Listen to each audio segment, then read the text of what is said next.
मी आता थोडा पटापट घेण्याचा प्रयत्न करतो, सगळे मुद्दे सांगतो. बाय द टाइम तुम्हाला काही वर्कशीट्स मिळणार आहेत, त्या वर्कशीट सर्वांना वाटायला त्यावेळी एकच फोटो शेअर करा. तुम्ही लोक काय करता, तुमचे डिझाईन्स 10 दिले आम्ही, एकच टाकून द्यायचं. काही लोक फक्त फोटो शेअर करतात, कॅप्शन वगैरे टाकत नाही त्याच्यामध्ये. मॅडम माईक घ्या, माईक सर्च करून तुमच्यापर्यंत पोहोचलं पाहिजे. क्लास चांगल्या वर्दळीच्या ठिकाणी घ्या.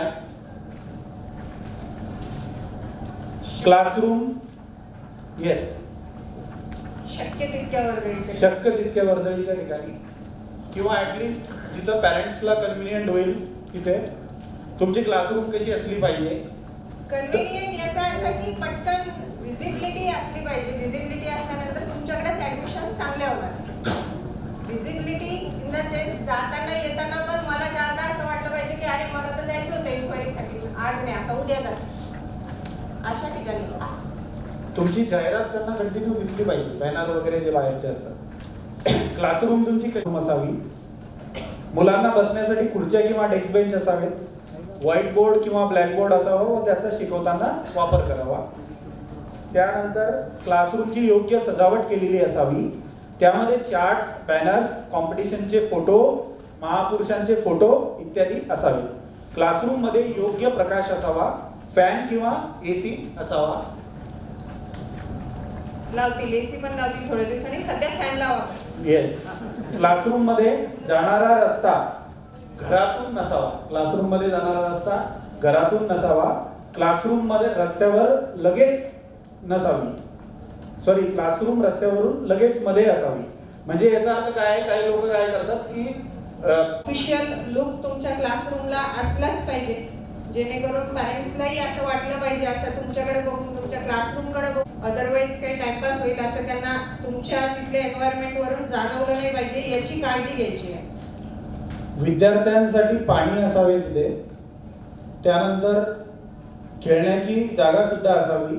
टॉयलेटला जाण्याची व्यवस्था असावी. त्यानंतर शिक्षकाला बसण्यासाठी टेबल खुर्ची असावी. हे कसं आहे की क्लासरूम मध्ये एक नोटीस बोर्ड असावा, त्यावर विद्यार्थ्यांची प्रगती दिसणारे दस्तावेज व फोटो असावेत. त्यावर स्पर्धा परीक्षांमध्ये तुमच्या क्लासच्या मुलांचा निकाल व फोटोचे तपशील सुद्धा त्या नोटीस बोर्डवर असावे. क्लासच्या बाहेरची 2/3 जागा, हे नीट आहे का? क्लास बाहेरची जागा 2/3 बॅनरने भरलेली असावी कमीत कमी. जास्तीत जास्त तुम्ही अजूनही मोठा बॅनर लावू शकता. क्लास मुख्य रस्त्याच्या आत असल्यास दिशादर्शक बोर्ड लावण्यात यावे. म्हणजे तुमचा क्लास जर थोडा आतमध्ये मुख्य रस्त्याच्या, सो डायरेक्शन बोर्ड त्याच्यामध्ये कंपल्सरी आहे. माझा आवाज शेवटपर्यंत येतोय का? गोष्टी आहेत या खूप महत्वाच्या गोष्टी आहेत. ह्या मी पुन्हा सांगतोय. तुम्हाला जी फाईल मिळालेली त्याच्यामध्ये सुद्धा लिहिलेल्या आहेत या गोष्टी. पण जेवढ्या वेळ करणार तेवढा तुम्हाला त्याचा बेनिफिट होईल. आपल्या क्लासेसची जाहिरात आपल्या क्लासच्या 1 ते 2 किलोमीटरच्या त्रिज्येमध्ये वेगवेगळ्या बोर्डच्या, बॅनरच्या, पोस्टरच्या, SMS-च्या, फेसबुक पोस्टच्या, गुगल पोस्टच्या, व्हॉट्सअप पोस्टच्या घरोघरी व्हिजिट देऊन, ऍक्टिव्हिटीज घेऊन, विविध स्पर्धा घेऊन करत राहणे गरजेचे आहे. म्हणजे जाहिरातींना तुमच्याबद्दल माहिती व्हावी, त्याच्यासाठी कन्सिस्टंटली तुम्हाला या सगळ्या गोष्टी करायच्या आहेत. यासाठी दर महिन्याला तुम्ही पॅम्पलेट वाटू शकता, तुम्ही व्हिजिटिंग कार्ड देऊ शकता लोकांना. जसं सरांनी सांगितलं, फेसबुक ऍड लावू शकता, इंस्टाग्रामला रील तुम्ही टाकू शकता. त्या रीलला तुम्ही बूस्ट करू शकता. त्या रील मध्ये तुम्ही तुमचा ऍड्रेस वगैरे टाकून तेवढा आपल्या परिसरातील शाळेमध्ये आपण जाऊन भेट देणे, त्यांना अबॅकस संदर्भात माहिती देणे, गरज पडल्यास त्यांना काही मुलांना मोफत अबॅकस शिकवून देणे व अबॅकस बद्दल माहिती सांगणे, हे सुद्धा तुम्ही अवेअरनेस क्रिएट करण्यासाठी करू शकता. आपल्या ओळखीच्या लोकांना, नातेवाईकांना अबॅकस बद्दल माहिती सांगणे व त्यांना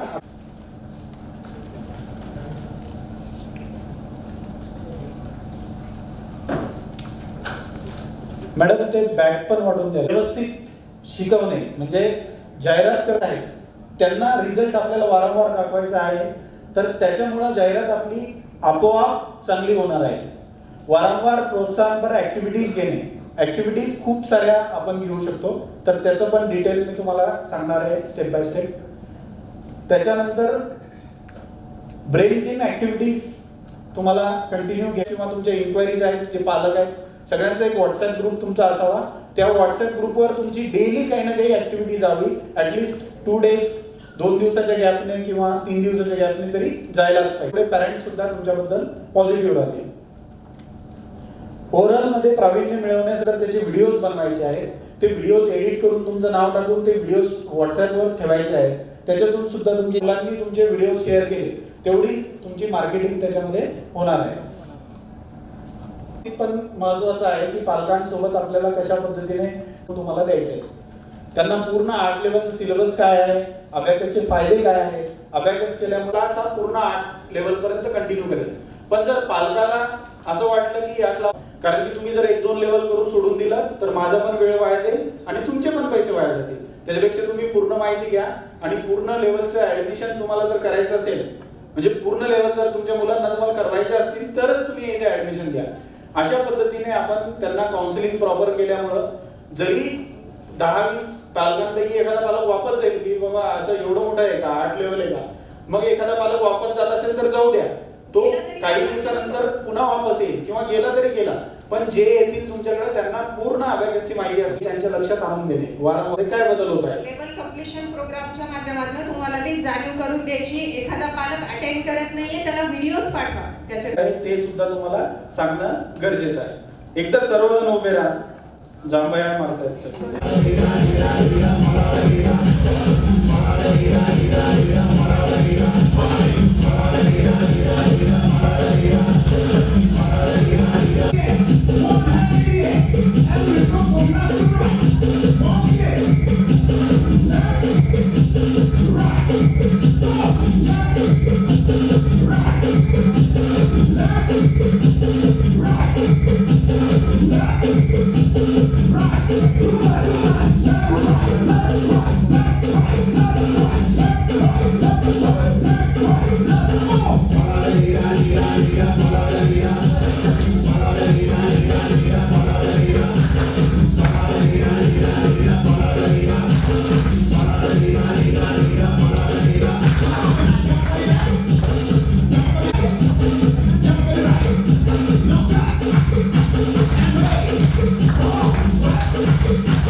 घेऊन मुलांची तोंडी गणिते पालकांना दाखवणे व त्यांचा अभिप्राय जाणून घेणे प्रत्येक वेळेला, हे पण महत्वाचं आहे.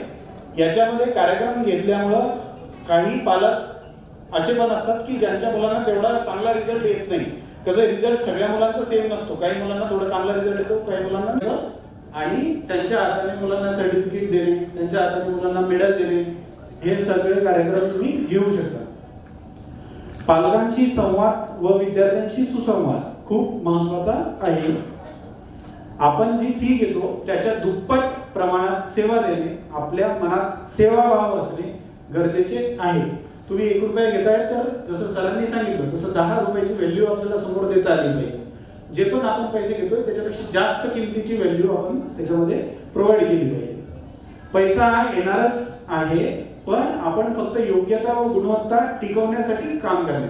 पैसा काय बाय प्रोडक्ट आहे. आपण चांगल्या पद्धतीने काम करत राहिलो तर शेवटी पैसा आपल्याला मिळणारच आहे, म्हणजे त्याच्यामध्ये काही दुमत नाही. आपलं काम सर्व्हिस देणं असलं पाहिजे, चांगल्यात चांगली सेवा आपलं देणं आपलं काम असलं पाहिजे.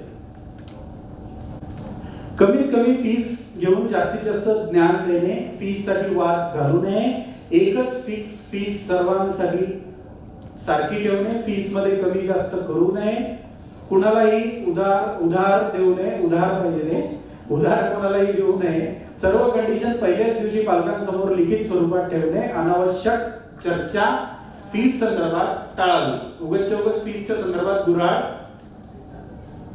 चालवायचं नाहीये. म्हणजे फीस संदर्भात जास्त चर्चा झाली जसं सरांनी सांगितलं, याचा अर्थ व्हॅल्यू कमी झाली तुमची तिथंच. आणि मी सकाळच्या सेल्सच्या ट्रेनिंग मध्ये काय सांगितलं की फीस संदर्भात कोणाकडून आलं पाहिजे, पालकांकडून आलं पाहिजे की किती फीस द्यावी लागेल मग या सगळ्या सर्व्हिसेससाठी. सो अनावश्यक चर्चा काय असते, त्या अंक्याची फीस इतकी आहे, त्या डमक्याची फीस तितकी आहे, आणि मग तुम्ही काय एवढी घेताय, मग त्याच्या पुस्तकामध्ये तर असं आहे तुमच्या ह्याच्यात, हे अनावश्यक चर्चा, याच्यात काही लॉजिक नाही. आपली फीस एवढी आहे तर ती आपण म्हणजे तुम्ही त्याच्यामध्ये काय काय सेवा देताय हे काम आहे तुमचं, त्याच्याबद्दल सांगा. दुसऱ्याबद्दल, तिसऱ्याबद्दल, चौथ्याबद्दल चर्चा आपण करायचीच नाही. समोरचा जरी सुरू करतोय अशी चर्चा तरी आपण सांगायचं सर मी माझ्या क्लासबद्दल मी तुम्हाला सांगू शकते, दुसऱ्याबद्दल मला माहिती नाही सर. ओके. म्हणजे चुकीचं समोरच्याचं जे आहे ते चुकीचं होण्याचा जास्त चान्स, म्हणजे निगेटिव्हिटी याच्यामधून दिसते. सो आपली स्ट्रेंथ काय आपल्याला माहिती आहे, आपल्या क्लासमध्ये चांगलं काय आपल्याला माहिती आहे, आपली क्वालिटी किती चांगली ते आपल्याला माहिती आहे, ते सगळं तुम्ही समोर सांगायचं आहे. त्याच्यामुळे अनावश्यक चर्चा म्हणजे काय की बाकी कोणत्याही गोष्टीबद्दल आपण चर्चा करू नये. आपले लिमिटेशन ओळखून आपण त्याला प्रसन्न ठेवायचे. तो देव आहे म्हणून त्याला फ्रीमध्ये आपण लेवल पूर्ण शिकवू नाही शकत. म्हणजे ग्राहकाशी आपला चांगल्यात चांगला संवाद ठेवणे, पण आपले लिमिटेशन्स काही आहे की आपण काय करू शकतो, आपण फीस मध्ये किती कमी करू शकतो, ते प्रत्येकाचं आपलं लिमिटेशन आहे. मध्ये साधारण 2 ते 2,500 रुपये फीस ठेवणे, दुसऱ्या लेवलमध्ये साधारण 2,000 रुपये फीस असली पाहिजे. बाकी मग तुमच्या फॅसिलिटीज नुसार फीस व्हेरी होऊ शकते.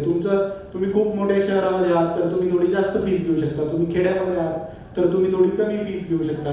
अजून तुमच्या फॅसिलिटीज चांगल्या आहेत, क्लासरूम चांगली तर तुम्ही जास्त फीस घेऊ शकता. तुम्ही घरामध्ये क्लास चालवताय तर तुम्ही थोडी कमी फीस घेतली पाहिजे. जास्तचा अर्थ 4,000 4,500 असा नाही, त्याला पण लिमिटेशन्स आहेत. 3,000 खूप झालं तर 3,500. खूप जास्त फीस घेऊ नका आणि कंपॅरिझन करा की 3,500 मध्ये जर तुमच्याकडे फीस केलेलं जास्त बेटर राहतं. तर बरेच लोक जे प्लस 40 ऍडमिशन इंटू 1,000 40,000 रुपये शिल्लक येणार आहे तुम्हाला त्या केसमध्ये, याचा विचार करायचा आहे तुम्हाला. आणि काही लोक ज्यांच्याकडे कमी ऍडमिशन आहे ते काय विचार करतात, नाही सर मी खूप खर्च केला, त्याचे लॉजिक असे असते, मी खूप मेहनत देते, मी मुलांचं खूप जास्त वेळ शिकवते, मी एक्स्ट्रा क्लासेस, आपल्याला करायचंच आहे. हे सगळं करायचं ना, याच्यात नवल काय. आपण सांगितलंच की तुमची लेवल पूर्ण झाल्याशिवाय माझे 3,000 रुपये फिटणार नाहीये. तर मग हे जर आहे, आपण जर हे गोष्ट कबूल केलेली तर आपल्याला ही गोष्ट सांगायची गरज काय. ते सर्व्हिसेसला जस्टिफाय झाली पाहिजे ना. मला काय म्हणायचंय, समजा एक हाऊसवाईफ आहे, ती घरामध्ये क्लास घेते आणि तरी 3,000 रुपये फीस घेते, जस्टिफाय होत नाही ना. कारण की तुम्हाला रेंट नाही, तुम्हाला खर्च नाही, तुमची प्रॉपर क्लासरूम नाही, तुम्हाला बसायला डेस्क बेंच नाही, तुम्हाला बसायला टेबल खुर्ची नाही, आणि तरी तुम्ही 3,000 रुपये घेता, तर हे जस्टिफाय नाही होत. सो जस्टिफाय झाली पाहिजे. जी फीज आपण घेतोय, जे क्वालिटी ऑफ मटेरियल आम्ही तुम्हाला देतोय किटचं, सो त्याच्यामुळे ती थोडी तरी फीज जस्टिफाय होते त्याच्यामध्ये. पण जेवढ्या तुमच्या फॅसिलिटीज चांगल्या असल्या तेवढी तुम्ही फीज जास्त घ्या. एखाद्या जणांची क्लासरूम चांगली आहे, डेकोरेशन चांगलं आहे, मुलांना बसायला डेस्क बेंच आहे, तर त्या व्यक्तीने 3,000 घेतले काय 3,500 घेतले काय काही मॅटर नाही करत, कारण की तशा फॅसिलिटीज आहे. सो जर तुम्हाला फीज जास्त घ्यायची तर तुम्ही तशा फॅसिलिटीज मग मुलांना द्या. तुमच्यावरती विश्वासार्हता आहे, ब्रँड व्हॅल्यू तुमच्या सेवेवर अवलंबून आहे. सो तुमच्या एरियामध्ये जिची आमची ब्रँड व्हॅल्यू कशावर अवलंबून आहे, तुम्ही कशा पद्धतीने समोर मुलांना शिकवताय, तुम्ही समोर कशी सर्व्हिस देताय, त्याच्यावर याची ब्रँड व्हॅल्यू अवलंबून आहे. जिच्या आमच्या लोगोमध्ये कृपया काहीही बदल करू नये. काही लोक लोगोमध्ये काही बदल करतात, काही नावं टाकतात, तर ते बिलकुल अलाउड नाही आहे. आणि हेड ऑफिसवरून स्ट्रिक्टली ऍक्शन घेतल्या जाईल की कुणी लोगोमध्ये काही छेडछाड वगैरे करेल किंवा कलरमध्ये लोगोच्या काही छेडछाड करेल तर तुमच्यावर ऍक्शन घेण्यात येईल. हे सगळं कशासाठी असतं माहितीये का, जेव्हा सेम टाईपचं सगळीकडे दिसेल. फॉर एक्झाम्पल बुलढाण्यामध्ये माळोद्या मॅडम शिकवताय, शिर्डीमध्ये अजून कोणीतरी शिकवताय, संभाजीनगरमध्ये आणखी कोणीतरी शिकवताय, तर मी जर तिथं गेले तर तिथं जे मला दिसलं तेच जर मला इथं दिसलं तर मी विचार करेन की हा तिथं पण क्लास छान होता म्हणजे इथं पण असेलच, असा विचार करून. आणि जर तुम्ही नाही मी माझं काहीतरी वेगळं, त्याला वेगळा कलर देईल, त्याला वेगळं ओढेल, त्या लोगोला इकडून ताणेल तिकडून ताणेल, मग ते छान दिसेल, असं तुम्ही तुमचं वेगळं जर काही करायला जाल तर तुम्ही फ्रँचायझी घेतलेली आहे, हे लक्षात ठेवा. त्याच्यामुळं जर लोगो प्रॉपर असला तरच तुम्हाला जिजांच्या नावाने कुणी ओळखेल किंवा त्याला समोरच्याला तुम्ही ओळखूयाल की ते जिजान मॅडम. अदरवाईज समोरचा हेच विचार करेल की हे काहीतरी वेगळं आहे म्हणून. येस. प्रत्येक अजून कोणता आहे, बर्गर किंग बघा, तुम्ही गोली वडापाव बघा, त्याच्यामध्ये असं नावं टाकतात का लोक, काही पण त्याचे लोगो एका विशिष्ट पद्धतीने असतात, एक डिझाईन पॅटर्न असते. सो हे सगळं फॉलो केलं तर हे सगळ्यांसाठी आपण काम करतोय बघा, कोणा एका व्यक्तीसाठी आपण काम करत नाही. जे चिखलीला एखादं कोणी डिझाईन बघितलं त्याचा फायदा औरंगाबादवाल्याला मिळेल, त्याचा फायदा संभाजीनगरवाल्याला मिळेल, संभाजीनगरमध्ये जर कोणी ऍड बघितली त्याचा फायदा मुंबईवाल्यांना मिळेल, मुंबईमध्ये कोणी ऍड बघितली त्याचा फायदा नाशिकवाल्यांना मिळेल. तर असं सर्वांना त्याचा फायदा होणार आहे. त्याच्यासाठी याची ब्रँडिंग प्रॉपर सगळ्यांनी ठेवली पाहिजे, जेणेकरून त्याच्यामध्ये ब्रँड जो आहे तो प्रॉपर पद्धतीने प्रेझेंट झाला पाहिजे आणि ब्रँड रिकॉल व्हॅल्यू जी आहे ती तुम्हाला त्याचा बेनिफिट होईल, म्हणजे त्याचे तुम्हाला ऍडमिशन्स मध्ये रूपांतर होईल. म्हणजे मान्यकडे बघून काहीतरी शिका. येस. त्यामध्ये जिजांचा लोगो टाकणे आवश्यक आहे. बिना लोगोची डिझाईन तुम्ही शेअर करू नये. बॅनर किंवा पॉम्पलेटची सॅम्पल CDR कॉपी कंपनीकडून घेणे. स्वतः मनाने काही डिझाईन वेगळी बनवायची नाही, कारण की आपलं जे प्रॉपर फॉर्मॅट आहे त्याच्यामध्येच डिझाईन तुमची बनली पाहिजे. तसंही सगळ्या डिझाईन आम्ही बनवून देतोय तुम्हाला. आपल्याकडं डिझायनर आहे वेगळा, आपल्याकडं कोरलड्रॉचे वेगळे डिझायनर आहे, आपल्याकडे कॅनव्हाचे वेगळे डिझायनर आहे, आपल्याकडे व्हिडिओ बनवण्यासाठी लोक वेगळे आहे. आपल्या हेड ऑफिसला सर्व प्रकारचे स्टाफ आम्ही तिथं अपॉइंट केलेले आहे तुमच्यासाठी. त्यांना एक प्रॉपर सॅलरीज आम्ही देतोय, तर त्याचा उपयोग व्यवस्थित तुम्ही करून घ्यावा. म्हणजे त्यांच्या बनवून घ्यायच्या ऑफरसाठी वगैरे तर त्या तुम्ही ऑफिसवरून मागून घेऊ शकता. कधी पण मागून घेऊ. मला असं वाटतं सगळ्यात जास्त कंप्लेंट्स या डिपार्टमेंटच्या आहेत. आम्हाला फक्त आणि फक्त स्टॉक डिपार्टमेंटच्या कंप्लेंट्स आहेत काही लोकांकडून. आणि स्टॉक डिपार्टमेंटमध्ये काय होत आहे की ऑर्डरचा फ्लो खूप जास्त असल्यामुळे आणि त्यांच्याकडून काही चुका होतात, तर त्या तुम्ही व्यवस्थित आमच्याकडे प्रेझेंट करा. म्हणजे काही चूक झाली स्टॉक डिपार्टमेंटमध्ये तर फीडबॅक म्हणून आम्हाला तुम्ही मेसेज टाका, मला टाका, आरती मॅडमला टाका. जी पण चूक होईल तर लगेच फीडबॅक म्हणून आम्हाला मेसेज टाकून द्यायचं की असं असं झालेलं आहे. एखादा आयटम जास्त आला तरी पण सांगा. काही लोक जास्त आल्यावर सांगतच नाही, म्हणजे असं नाही करायचं. म्हणजे कमी आल्यानंतर तुम्ही 4 फोन करता आणि जास्त आल्यावर मग अरे मॅडम ते बाय मिस्टेक मला लक्षातच नाही राहिलं, असं नाही करायचं. म्हणजे दोन्ही इंटिग्रिटी तुमची मेंटेन ठेवा, आहे की नाही, दोन्ही कंडिशनमध्ये. तुमच्याकडे एखादी गोष्ट जास्त आली तरी तुम्ही सांगा, तुमच्याकडे कमी आली तरीही सांगा. तुम्ही ऑर्डर देताना हे मी वारंवार सांगतोय की अगोदर प्लॅन करा ऑर्डर तुमची. तुम्ही 4 दिवस पहिले 10 दिवस पहिले ऑर्डर प्लेस करा. तुम्ही स्टॉक डिपार्टमेंटला ऑर्डर प्रोसेस करायला वेळ द्या. काही लोक काय करतात, लगेच घाई करतात, मग ते घाईमध्ये ते लोक चुका करतात ना. कसं आहे की तुम्ही वेळ द्या त्यांना, व्यवस्थित त्यांना ऑर्डर काढू द्या, त्यांना प्रॉपर तुमचं पेमेंट झाल्यानंतर ते ऑर्डर काढतील. त्याच्यात अजून एक फीडबॅक असा आहे की काही लोक ऑर्डर ते फॉर्मॅटमध्ये पाठवत नाही. ते फॉर्मॅट आहे ठरलेला, त्याच्यामध्ये तुम्ही ऑर्डर पाठवा. तर या सर्व गोष्टी कशा आहेत की एक खूप लोक ऑर्डर देतात तर रोजच्या 50-100 ऑर्डर असतात, तर त्यांना काढताना एखादी चुकी त्यांच्याकडून झाली तर ती चुकी तुम्ही मनातल्या मनात नका ठेवू. काय होतं, काही लोक मनातल्या मनात विचार करतात की यावेळेस पुन्हा दुसऱ्या वेळेस चुकी झाली की म्हणतात मागच्या वेळेस पण तसं झालं. तसं नाही, जे पण झालेलं आहे तुम्ही आम्हाला लगेच मेसेज टाका की असं असं झालेलं आहे, म्हणजे आम्हाला माहिती राहतं. कारण की आम्हाला फीडबॅक यायला पाहिजे, मग आम्हाला कुठं चेंजेस वगैरे करायचे ते आमच्या लक्षात येतं. आणि त्याच्यावरती इमिडिएट ऍक्शन तुम्हाला बिल बनवून येईल, पण होऊ शकतं. पण असं तुम्ही गृहीत धरा की ठीक आहे, एक दिवस यांना लागू शकतो म्हणून. त्याच्यानंतर बिल बनवून आल्यानंतर तुमचं पेमेंट झाल्यानंतर ऑर्डर डिस्पॅच करण्यासाठी पण त्यांना 1 दिवस द्या. त्याच्यानंतर दुसऱ्या दिवशी जर तुम्हाला डिस्पॅचची रिसिप्ट येत नाहीये, म्हणजे ट्रॅकिंग आयडी तुमचा येत नाहीये, अशा वेळेस तुम्ही त्यांना एक पुन्हा मेसेज टाका किंवा तेव्हा तुम्ही त्यांना कॉल करू शकता. पण काही वेळेस मी म्हणजे खाली बसते स्टॉक डिपार्टमेंटमध्ये, तेव्हा मला असं लक्षात येतं, मॅडम ऑर्डर टाकली मी, मला बिल बनवून पाठवा.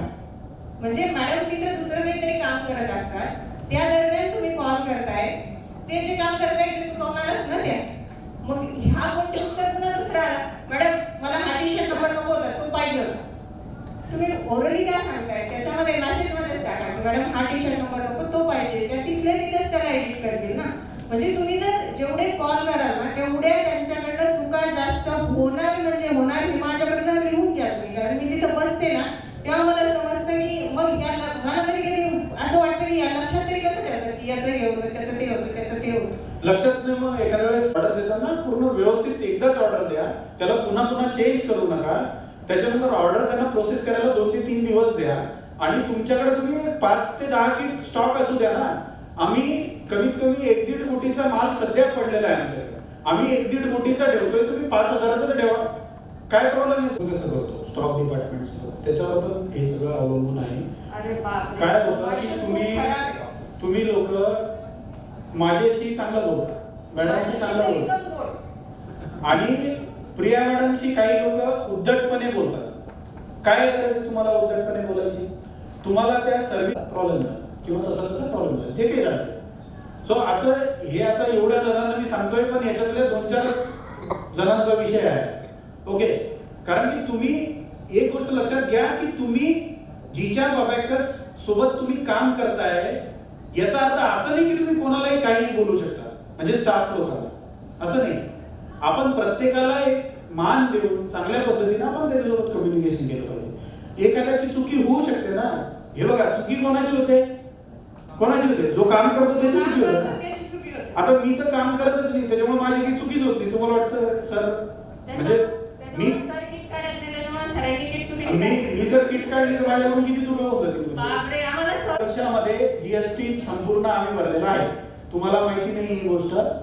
आपण 1 ते 1.5 वर्षापासून आपण जीएसटी अप्लाय केलेला आहे किंवा आपला नंबर आलेला आहे आणि या पूर्ण वर्षामध्ये जवळपास एक 15 ते 20 लाख रुपये जीएसटी आम्ही स्वतः भरलेला. डिझाईन आणि व्हिडिओ डिपार्टमेंट, त्याच्यानंतर अजून की म्हणजे किटच्या कॉस्ट मध्ये पण काही थोडंफार चेंजेस करायचा आमचा विचार सुरू आहे.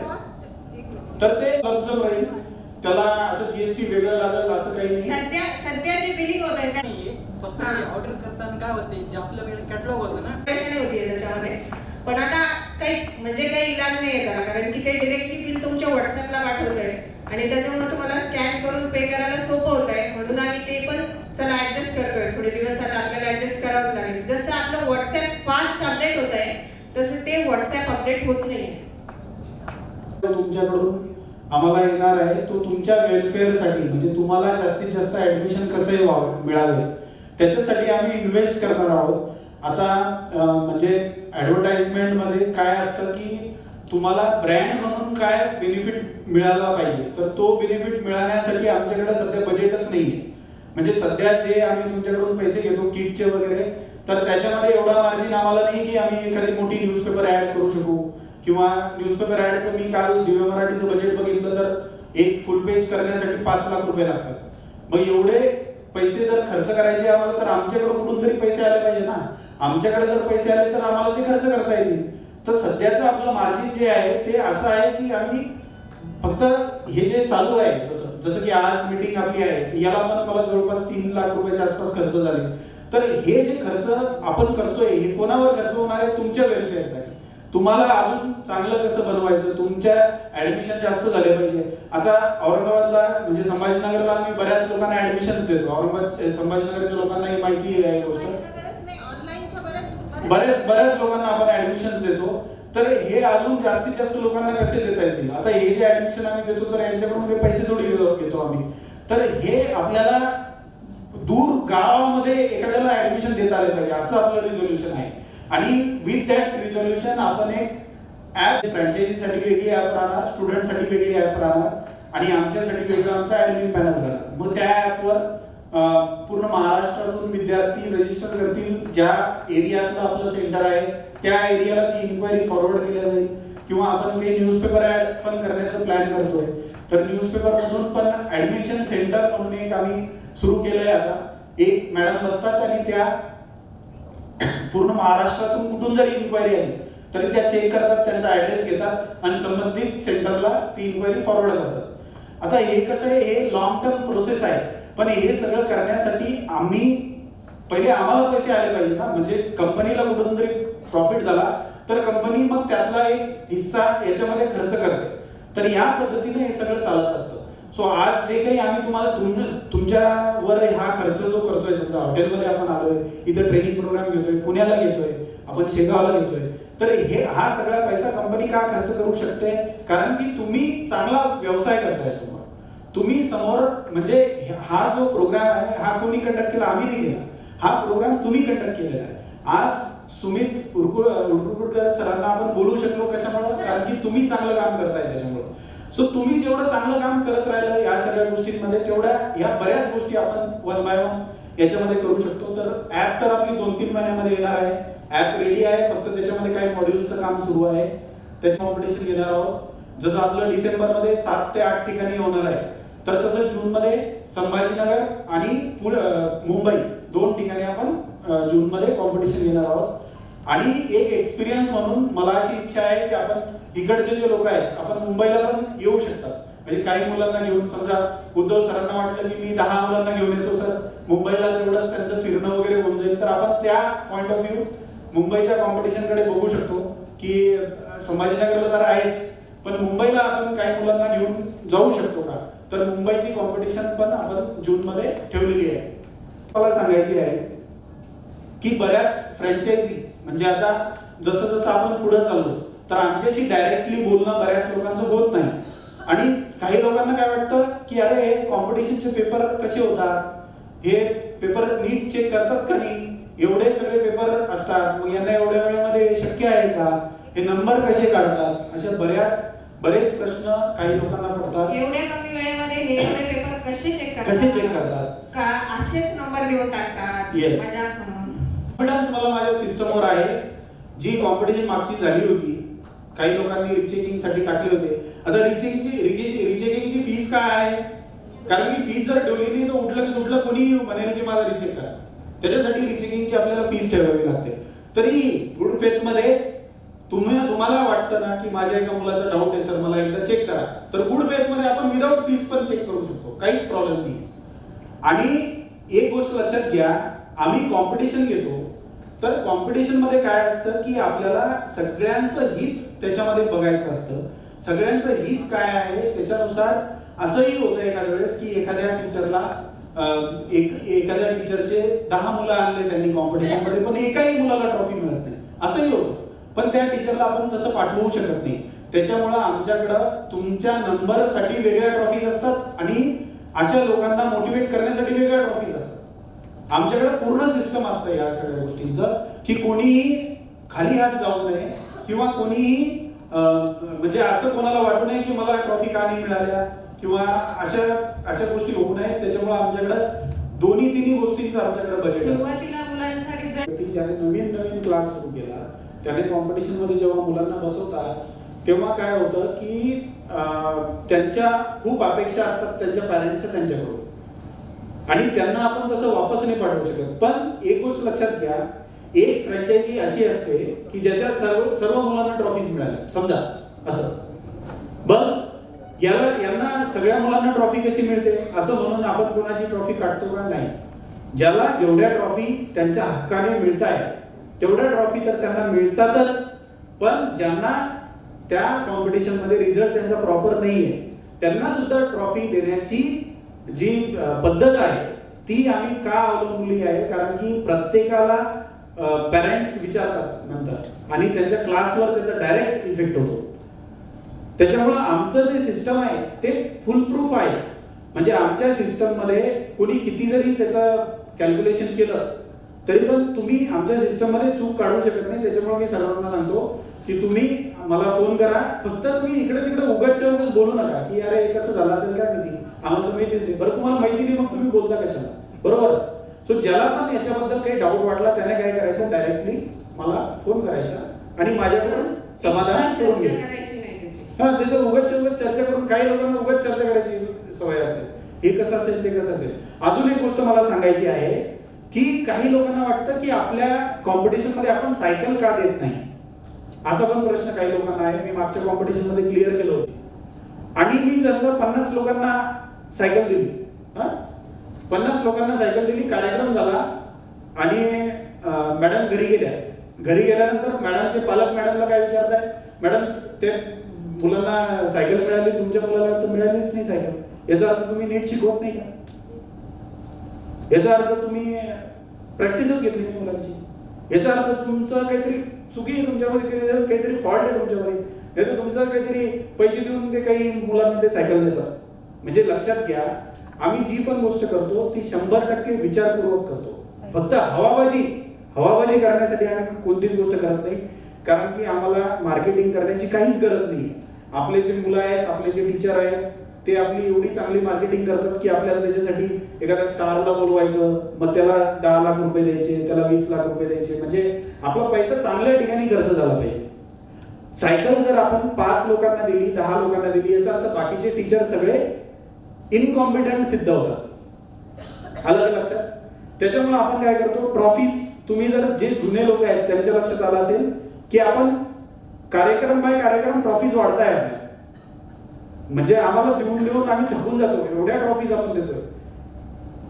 आणि त्याच्यामुळे काय होतंय की सर्वांचा रिझल्ट म्हणजे ऍटलिस्ट असं कॅटेगरायझेशन होत नाहीये की या मॅडमचा चांगला आहे, त्या मॅडमचा चांगला आहे, ठीक आहे एवढं होतं, एखाद्याला जास्त ट्रॉफी मिळतात, मग तुम्ही मेहनत करा ना, तुम्ही तुमच्या मुलांना चांगल्यात चांगलं प्रिपेअर करा, तुम्ही प्रॅक्टिस मुलांची जास्त घ्या, तुम्हाला तेवढ्या जास्त ट्रॉफीज मिळतील. ओके, पण तसंच आहे जसं स्टॉक डिपार्टमेंटचं आहे की तुम्हाला जे पण डिझाईन बनवून पाहिजे त्यांना प्रॉपर लिहून व्हॉट्सअपवर पाठवा. तुमचं कम्युनिकेशन हे मॅक्झिमम व्हॉट्सअपवर असलं पाहिजे, जेणेकरून आम्हाला लक्षात येईल की कोणी काय मागितलेलं आहे, किंवा जर तुम्हाला एखादी गोष्ट मिळाली नाही तर आम्हाला त्याच्यावर फास्ट ऍक्शन घेता येईल. आणि व्हिडिओज त्या फॉर्मॅटमध्येच तुम्हाला बनवून द्यायचे, व्हिडिओज त्या फॉर्मॅटमध्ये तुम्हाला फॉर्मॅटमध्ये बनवल्यानंतर तो प्रॉपर दिसतो, तुमचं नाव, नंबर, ऍड्रेस सगळं टाकल्यानंतर तो प्रॉपर दिसतो.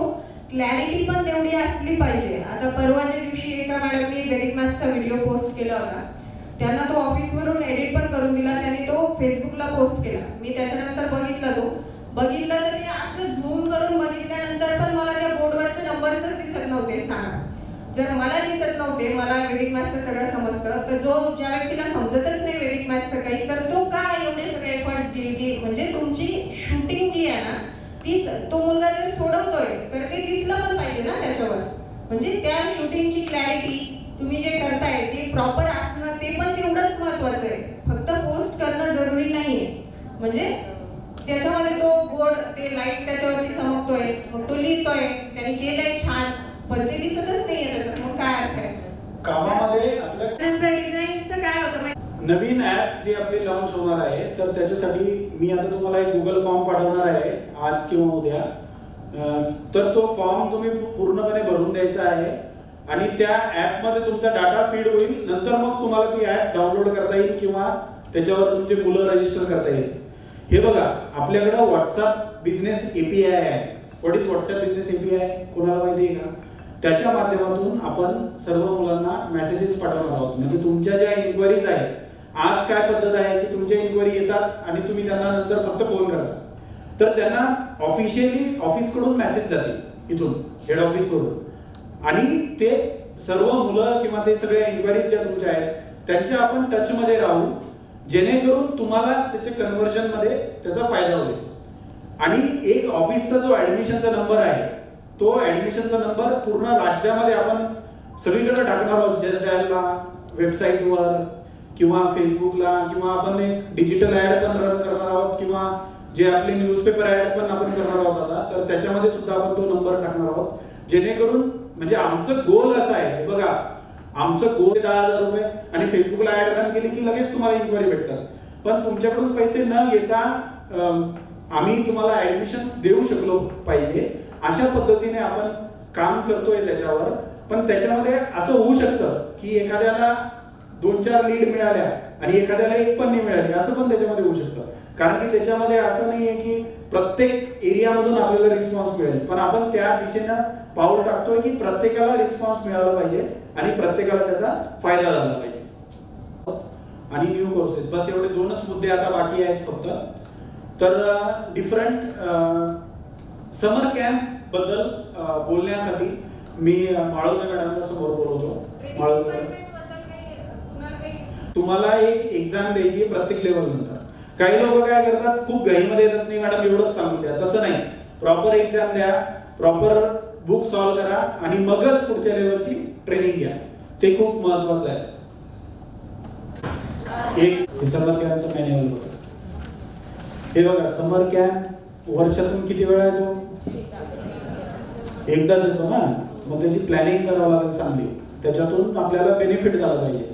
तर याच्यामध्ये मी लिहिलेलं आहे समर कॅम्प अवर विजन काय आहे, enjoyment, learning, skill development, values inculcation, म्हणजे मुलांसाठी या सगळ्या गोष्टी समर कॅम्पमधून झाल्या पाहिजे. त्याच्यानंतर खाली जे लिहिलेले समर कॅम्प फेलिसिटेशन, म्हणजे समर कॅम्प पूर्ण झाल्यानंतर कार्यक्रम वगैरे कसा घ्यायचा आहे ते त्याच्यामध्ये लिहिलेलं आहे. आणि समर कॅम्पच्या ऍक्टिव्हिटीज आहेत त्याच्यामध्ये डिटेलमध्ये. गोल काय आपलं समर कॅम्पचं, आपलं गोल काय आहे. Our goal should be in terms of students attending seminar irrespective of different age groups. म्हणजे एज ग्रुप बनवायचे आहे आपल्याला 4 ते 7 वर्ष, 8 ते 11 वर्ष आणि 12 ते 15 वर्ष. आणि मिनिमम टार्गेट आपलं असलं पाहिजे. ते मिनिमम टार्गेट आणि मॅक्झिमम टार्गेट इथं मी दिलेलं आहे. त्याच्यासाठी आपल्याला मार्केटिंग करावी लागेल, त्याच्यासाठी आपल्याला पॅम्पलेट डिस्ट्रीब्यूट करावं लागतील, घरोघरी जावं लागेल. ते पूर्ण याच्यामध्ये लिहिलेलं आहे. तर हे मार्केटिंग कशी करायची ते सुद्धा खाली स्टेप 2 मध्ये तुम्हाला लिहिलेलं आहे. म्हणजे स्टेप 1 मध्ये काय आहे की गोल काय आहे आपल्या समर कॅम्पचं. कारण की तुम्हाला जर समर कॅम्प घ्यायचा आहे तर ब्लाइंडली सुरू नाही करायचं, पहिले गोल ठरवायचे की तुम्हाला किती ऍडमिशन त्याच्यात हे तुम्हाला पहिले डिसाईड करावं लागेल. आणि त्याच्यासाठी हे एज वाईज तुम्ही टार्गेट ठेवलं पाहिजे की एवढे एवढे मुलं त्याच्यामध्ये तुमच्याकडे आले पाहिजे. त्याच्यानंतर how will students of above age group may come for summer camp. Step 2 मध्ये मार्केटिंग कशी करायची ते डिटेलमध्ये दिलेलं आहे. We have to again target systematically, तुम्हाला वाटावे लागतील, घरोघरी जाऊन तुम्हाला समर कॅम्पची माहिती द्यावी लागेल किंवा कुणाला ना कुणाला तुम्हाला त्याच्यासाठी अपॉइंट करावं लागेल. त्याच्यानंतर तुम्ही ऍक्टिव्हिटीज प्लॅन तुम्हाला करावं लागेल, म्हणजे हे अगोदरच सगळं प्लॅन करावं लागेल. मग याच्यामध्ये मी तुम्हाला दिलेले आहेत 20 ऍक्टिव्हिटी. किती ऍक्टिव्हिटी मी दिलेले आहे 20 ऍक्टिव्हिटी. पहिली ऍक्टिव्हिटी आहे स्पोर्ट्स गेम्स, म्हणजे तुम्ही मैदानी खेळ घेऊ शकता. सेकंड टॅलेंट शो, मुलांमध्ये जे टॅलेंट आहे त्याचा एक टॅलेंट शो घेऊ शकता. तिसरी ऍक्टिव्हिटी आहे वूड वर्कशॉप. वूड वर्कशॉप म्हणजे काय, तुम्ही जर लहानपणी आठवत असेल तर आपण काड्यांची अशी लाकडाची बैलगाडी वगैरे बनवत होतो, तशी बैलगाडी बनवायला लावू शकता. शोधील की मोबाईलच्या ऐवजी मुलं बरेच काम, मॅडम जा चहा घ्यायला जा, तुम्ही अबॅकस बनवू शकता किंवा राखी बनवू शकता, असं मुलांकडून तुम्ही बनवून घेऊ शकता. त्याच्यानंतर activity 5 gardening and innovation. Gardening म्हणजे रोपांसोबत मुलांच्या काही ऍक्टिव्हिटीज तुम्ही घेऊ शकता. गार्डन मध्ये रोपे लावणे किंवा स्प्राउटिंग पण खूप चांगली ऍक्टिव्हिटी आहे की मुलांना मूग वगैरे भिजू घातले, त्याचे स्प्राउट्स कसे येतात, मग ते काय येतात ते त्यांना समजून सांगायचं. तर अशा बऱ्याच ऍक्टिव्हिटी गार्डनिंग संदर्भात पण तुम्ही घेऊ शकता. त्याच्यानंतर प्लेइंग इंडोर गेम्स, इंडोर काही गेम्स तुम्ही घेऊ शकता. कुकिंगची ऍक्टिव्हिटी तुम्ही घेऊ शकता. स्टोरी टेलिंग, गोष्ट सांगायची मुलांनी, तशी एखादी ऍक्टिव्हिटी तुम्ही घेऊ शकता. फील्ड ट्रिप, मुलांना कुठेतरी फील्ड ट्रिपवर घेऊन जाऊ शकता, एखाद्या शेतावर घेऊन जाऊ शकता किंवा एखाद्या चांगल्या प्रेक्षणीय स्थळी तुम्ही मुलांना घेऊन जाऊ शकता. पॉटरी म्हणजे मातीच्या वस्तू बनवणे. डान्स आणि म्युझिक हे तर एक कॉमन ऍक्टिव्हिटी आहे समर कॅम्पची. न्यूजपेपरला नाव द्यायचं जी-चॅम्प समर कॅम्प. त्या न्यूजपेपर मध्ये मग तुमचे रिपोर्टर म्हणजे मुलांना रिपोर्टर बनवायचं. मग एकाने शाळेची एखादी बातमी आणायची, एखाद्याने म्हणजे अशा न्यूजपेपर मध्ये कशा वेगवेगळ्या बातम्या वगैरे असतात, तशा त्यांना बातम्या आणायला लावायच्या बनवून, त्यांनी बातम्या बनवायच्या, त्यांच्या नावाने तुम्ही त्या न्यूजपेपर मध्ये त्या छापायच्या. तर अशी न्यूजपेपर ऍक्टिव्हिटी सुद्धा तुम्ही करू शकता. अजून काही लोक चहा घ्यायला जाऊ शकतात ज्यांना थोडं लेथार्जी होत आहे, म्हणजे त्याच्यातून, आणि ते ग्रुपवर टाकायचं. म्हणजे जे पण ऍक्टिव्हिटी तुम्ही करताय ते ग्रुपवर टाकायच्या. त्याच्यानंतर कलेक्ट 10 टाइप्स ऑफ फ्लावर्स, म्हणजे फुलं, 10 प्रकारचे फुलं एकत्र करणे, 10 प्रकारचे फ्रुट्स एकत्र करणे.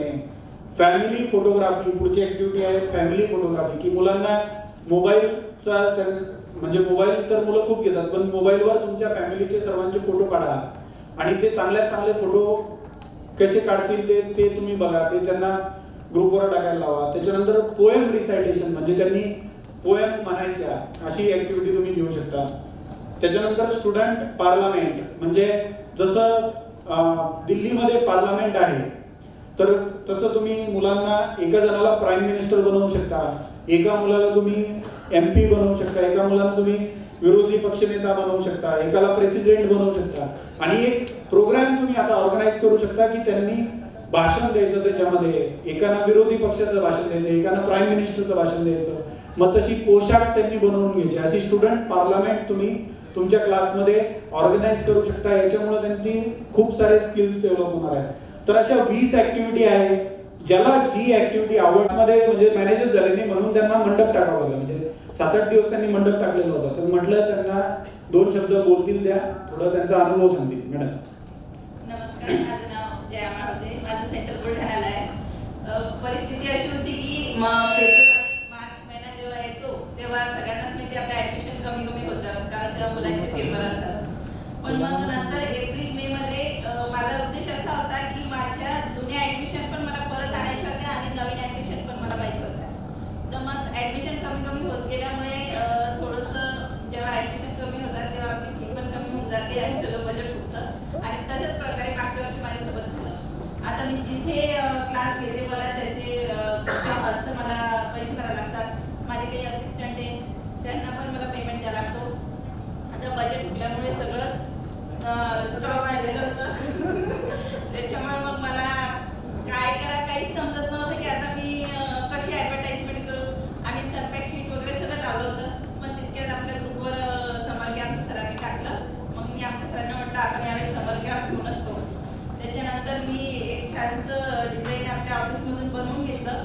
त्याच्यानंतर 4,000 ते 5,000 मी पॉम्पलेट छापले आणि ते मी असे वाटले हे जॉकेट आणि ही जी बॅग आता दिली ती बॅग, त्याच्यात ते पॉम्पलेट आणि त्याच्यानंतर माझा लहान मुलगा तो 3रीला होता, त्याला ॲक्सिडेंटची रिश्वत देऊन आम्ही सगळ्यांनीच, कारण तो तसा येत नव्हता पण तो मला पाहिजे होता सोबत. कारण काय व्हायचं स्कूल सुटली की काही लोक गाडीवर वगैरे राहायचे तर फास्ट तो पळत जायचा आणि त्यांना द्यायचा. आम्ही प्रत्येक शाळेमध्ये गेलो आणि शाळेत कधी 2:30 वाजता सुटायची तर ऊन खूप राहायचं आणि काही सकाळी सुटायची तर सकाळी प्रत्येक शाळेमध्ये गेलो, प्रत्येक क्लासेसवर गेलो आणि दोघांनी आम्ही ते पॅम्पलेट वाटले. त्याच्यानंतर आम्हाला 15 दिवस काहीच रिस्पॉन्स आला नाही. मी म्हटलं आता हे काही बसत नाही, वाटते काही जमत नाही. पण नंतर आमचा जो हॉल आहे आम्ही तिथं क्लास घेतो तिथे 100 विद्यार्थी बसतात. माझं म्हणणं होतं 100 विद्यार्थी जरी आले तरी मी खुश होती. पण जेव्हा आमची तारीख 2 मे पासून होती, 2 मे ते 6 मे पर्यंत आमचा कॅम्प होता असा आणि 2 मे ते 6 मे आमचा कॅम्प होता. टायमिंग आमचा 7 ते 11चा होता आणि फी 150 रुपये होती. कारण मला समर कॅम्पमधून पैसे कमवायचे नव्हते, मला फक्त होतं तेव्हा. आणि मग नंतर ती 150 रुपये फीमध्ये आणि परत मी त्याच्यावर एक छापलेलं होतं की येणाऱ्या प्रत्येक विद्यार्थ्यांना गिफ्ट हे हमखास मिळणारच. त्याच्यानंतर जेव्हा 28-29 एप्रिलला आमचं रजिस्ट्रेशन सुरू झालं तर 100च्या वर माझं रजिस्ट्रेशन केलं. 250 विद्यार्थ्यांचं माझं रजिस्ट्रेशन झालं. मग रजिस्ट्रेशन 250 विद्यार्थ्यांचं झाल्यामुळे मला समजलं की आपल्या हॉलमध्ये मुलं बसत नाही. मग काय करायचं, मग आम्ही मंडप टाकला. मग मंडप टाकल्यानंतर मंडपमध्ये एकदम मोकळे आमचे विद्यार्थी बसले. मंडप टाकल्यानंतर खूप छान अशा ओपन असल्यामुळे इतक्या ऍक्टिव्हिटी घेतल्या आणि त्या आजूबाजूच्यांना सगळ्यांना दिसले, म्हणजे पॅरेंट्स लोकांना वगैरे जे समर कॅम्पला आले नाही पण ते विद्यार्थी माझ्याकडे ऍडमिशनला आले. आणि त्याच्यानंतर समर कॅम्प झाल्यानंतर माझे 30 मे पर्यंत 100 ऍडमिशन झाले. आणि जे विद्यार्थी गेले होते म्हणजे जे आपला ग्रुप असतो सगळ्यांचा, आमचा पण ग्रुप होता, तर त्या ग्रुपमधून ना जेव्हा विद्यार्थी येते तेव्हा पॅरेंट्स लगे पटापट लेफ्ट होऊन जातात. तर जे लेफ्ट झालेले होते ते पण आम्हाला फोन करून म्हणाले की मॅडम ते ना माझं चुकीनं लेफ्ट झाली होती असं. म्हणजे आपले नवीन विद्यार्थी तर आलेच पण जुने सुद्धा विद्यार्थी आमचे आले आणि तो समर कॅम्पचा मला खूप चांगला अनुभव आहे. आणि आता ह्या उन्हाळ्यात समर कॅम्प एकदम बेस्ट आहे. मला असं वाटतं सगळ्यांनीच तो घ्या.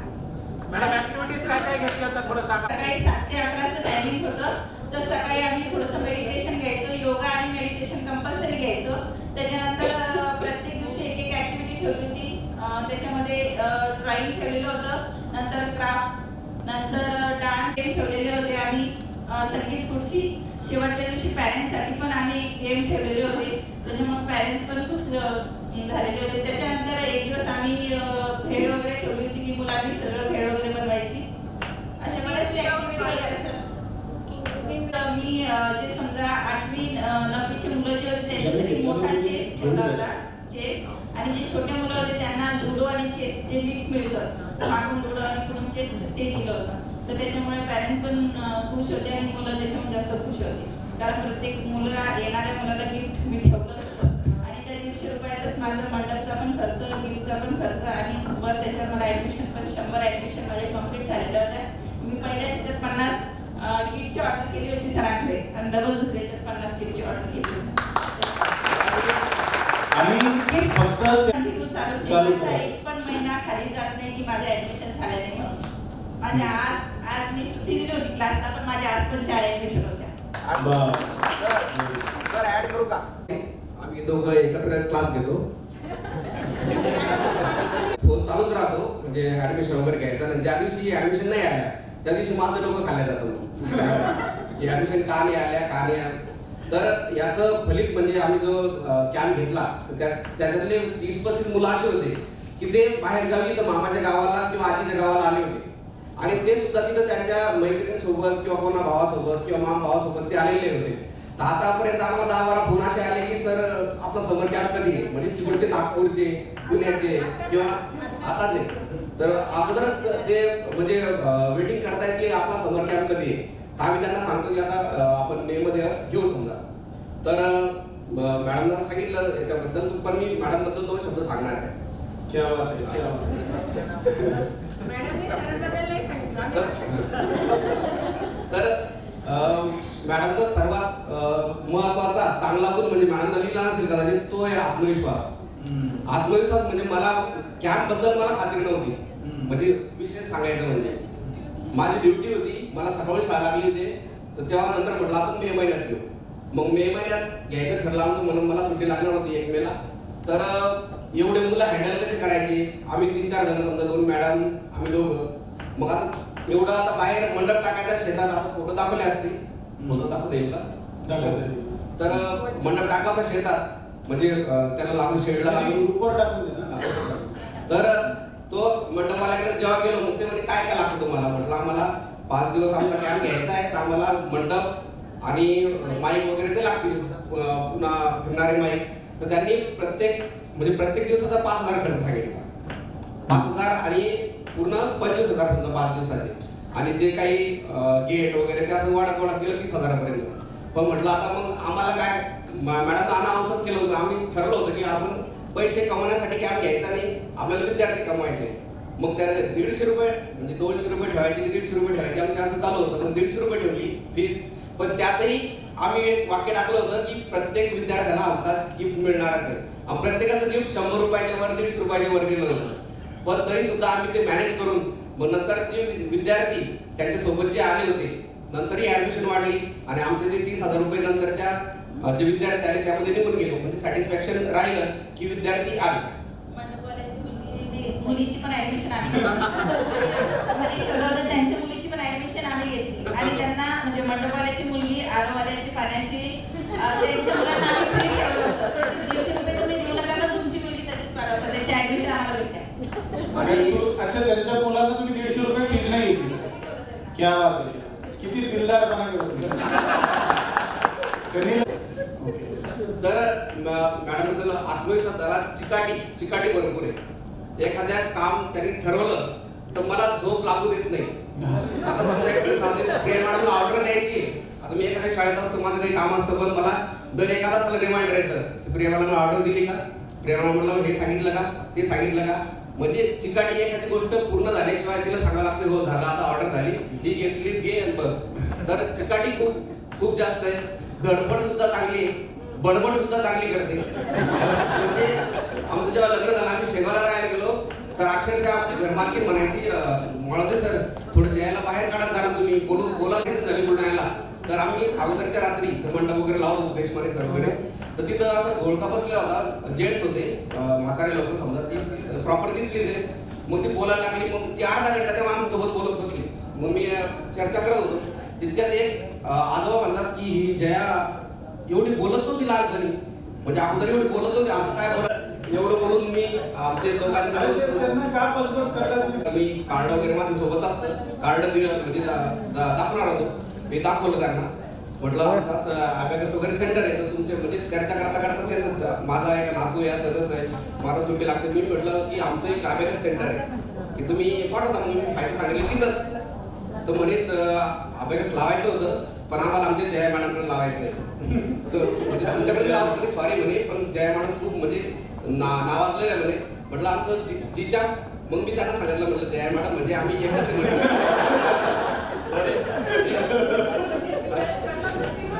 हो म्हणजे